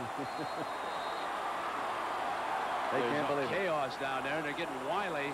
They're rushing Wiley into the game to call the timeout. They attracted the referee's attention by sending the fastest man on the sideline after him before the snap. Ladies and gentlemen, the attention, Wow. please. No one is permitted on the play here. That's what I'm talking about right now. Move to the inside, see, push, then wheel back to the outside right there, and for some reason, he dropped off him. Courtney Jackson, red shirt freshman mistake. Again, to the right side of your screen. Good time, no pressure on him. Throws it wide to the outside, all alone. Courtney Jackson acted like he had some help. You know, you feel pain for Bruce Snyder, but you really can feel joy for this man. 1-6 in bowl games, beaten by Michigan. Man who faces pressure every day in Columbus, Ohio, and who knows, maybe finally something good has happened to Coach Cooper and the Buckeyes. And as you said, Brent, he does deserve it. On the other side, this guy, the coach of the year, by any measurement, with the job he did with the Sun Devils, it looked like they pulled it off one more time. But it was the drive of the year as far as Buckeye fans are concerned. Joe Germain, who struck us as being very calm during that drive when he drove the Bucks down the field. Wasn't rattled, wasn't nervous. And now it'll be Jackson to see if he can put this one out of field goal range as far as Arizona State is concerned. They get at it and block it. I think it was a It's low kick. Bernstein again. Can't you believe it? He has left them within field goal range with his second block kick here in the fourth quarter. He came into the game with 3. He can really, he times it. Good sense of timing. He comes right from here. Number 94. He'll leap. You'll see him appear. Here he comes. Good timing. See, came up over the top. Instead of being down in a 4-point stance, coming through a gap like he was in blocking the field goal, he's back off and times the leap. Here he is right now. As long as he doesn't propel himself and using somebody else's body, that's a legal play. What a great Rose Bowl. 2017. Ohio State leads it, but only by 3. The snake gets ready, and Jack Arute, there was some confusion on John Cooper's sideline a moment ago. Well, Brent, originally it looked like they were going to call a 2-point play. In fact, the 2-point team was out there. John Cooper called them off at the last minute and sent the kicker out. So you got to begin to second guess. 2 points or 1 point. They got no points. I think in that situation, though, Jack, you've got to kick the extra point. You don't think that's going to I get agree. long. You got to get to 4 if you can. I agree with Okay. Here is the kickoff now. They're going to put it in Redmond's hands at the 15-yard line. Can they get a return? Alley right side out to the 34-yard line. Arizona State with 1 timeout left and 14 seconds, and the one fella that they want to stay away from is number 24, Sean Springs. He has been magnificent in that defensive backfield all day long. They came in as the #1 pass defense in the country, the #6 defense overall in the country, and they proved why they're rated that high. They have earned the right. They'll be way back in a prevent defense. Jake throws for the first down to Bush. He'll get out of bounds, stop the clock at the 47-yard line. Just 7 seconds left and 1 timeout. So they need 1 long completion here, then use the timeout if they can hurry and get Nice on the field to attempt the field goal. Yeah, plus with 7 seconds, Brent, the long completion might eat up 7 seconds. Exactly, Coach. They should be 3 deep across there or 4 deep across. They're 3 deep across in the secondary. On the quick count, middle, got the first down. Jackson's got to get down. They got to stop it. Time has run out. Ohio State beats Arizona State. The Sun Devils' dream comes to an end in Pasadena, but not before they put on a heck of a fight. Bruce Snyder's Sun Devils give it up in the last 30 seconds. Ohio State University Buckeyes 20. Arizona State University Sun Devils 17. And now John Cooper, 10 years apart. He came here with Arizona State and won.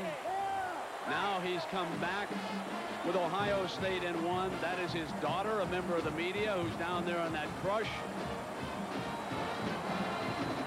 The Buckeyes win their first Rose Bowl since, well, way back in the 70s.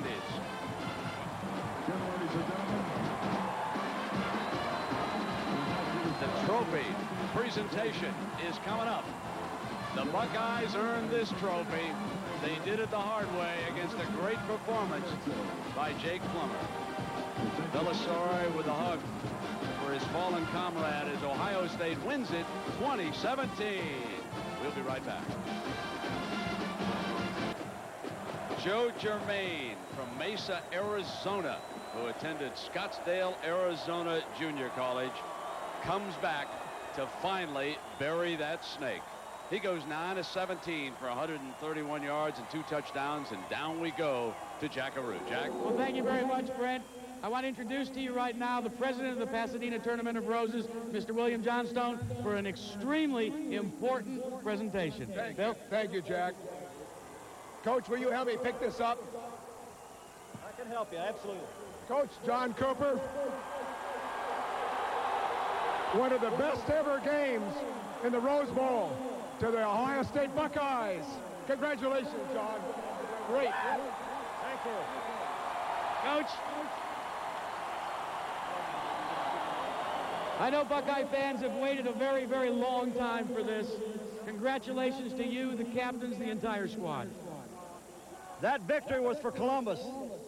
The great fans we have, these senior football players. This guy right here played the entire ball game with torn biceps in here.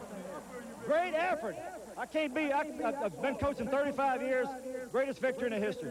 Coach, before the game, you told your seniors that they were on the cusp of one of the greatest opportunities. Tell our fans and our viewers what that was. Well, these seniors just got through winning 41 football games. That's the most of any senior class in the history of Ohio State. How about John Cooper? Tell us about the game. You started out with Jackson, then you changed over to Jermaine. You ended up staying with Jermaine. You brought Jackson in once in a while. What was the decision behind that? Well, I think we proved today that you can win by playing two quarterbacks. Stanley Jackson's an outstanding football player. Joe Jermaine, how about a guy from Scottsdale that came back here and beat the hometown people? Okay, isn't that great? Joe Jermaine. Now, Coach, we've got one more game tomorrow night. They're touting it in New Orleans as the chase for the national championship. Should Florida and the Gators defeat the Seminoles, state your case for the national championship. Bring them here. 2 days from now, we'll play them. Hell yeah.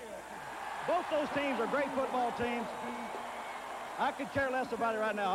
I am so happy that we beat a great Arizona State football team, and that's a great team we beat today. Let's take a talk to Joe Jermaine. Joe, just an incredible second half. But tell me your emotions when you looked out and you saw Jake Plummer score there near the end. It looked as if it was going to be snatched away from you. It's a tough feeling to see him go ahead like that late in the game, but we had confidence in ourselves that we can come back and make the plays and win the game. Throughout the lead into this game, a lot of the media were talking to you and saying, gee, you're not going to be the starter. How do you feel about it? And the one thing you said is you were just happy to be here in Pasadena. How about now? That's a great feeling. The bottom line in any team sport is just to win, no matter who plays or what, and we did it tonight. Well, we have a very special presentation to you. Don't go away, Joe, because Bill Johnston's back here for the Player of the Game presentation, and it goes to you. Joe, I'm very proud to present the Amateur Athletic Foundation Player of the Game Award to Joe Jermaine. Congratulations. Not bad for a guy that wasn't the starter. It's a good feeling. I just thank my teammates for everything. They did all the work. Well, John, I understand what you're going to do now is something special here in Pasadena. Tell us about it. We're going to take a victory lap for all the great fans that we have come out here with us. They've been behind us, win or tie. They're great people. We're going to take a victory lap with this trophy right here. Go get him, Coach. Brett? Oh, what a wonderful moment. They're with his winner tie. I hope all of you heard it, ladies. And don't time any of them. And let me tell you, not only is it for the great fans in Columbus, but that one's for John Cooper. This was one whale of a Rose Bowl, and it means so very much to John and everybody back on that staff. And for us, what a pleasure. We want to thank our producer, Jimmy Ressler, and Craig Janoff, and his great crew coming to us for Monday Night Football for these pictures. The winning touchdown and the reaction on the Ohio State sideline. There's no feeling like it. None whatsoever, Brent. You know, 21 years ago, I knew what that felt like. Right down there in the same spot. It's an unbelievable feeling. The Buckeyes come west. And in the dream of Jake the Snake and the Sun Devils.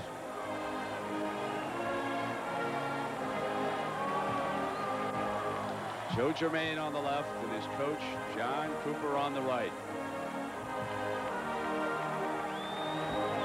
It's been over 2 decades since the Buckeyes have won a Rose Bowl, 1974. But they've captured the 1997 version. We'll be right back.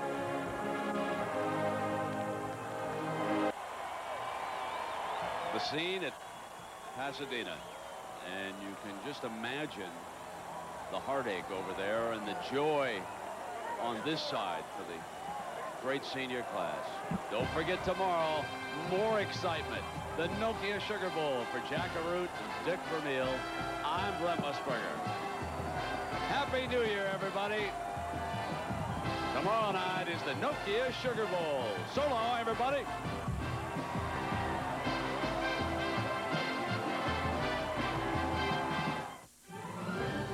This has been a presentation of ABC Sports, recognized around the world as the leader in sports television.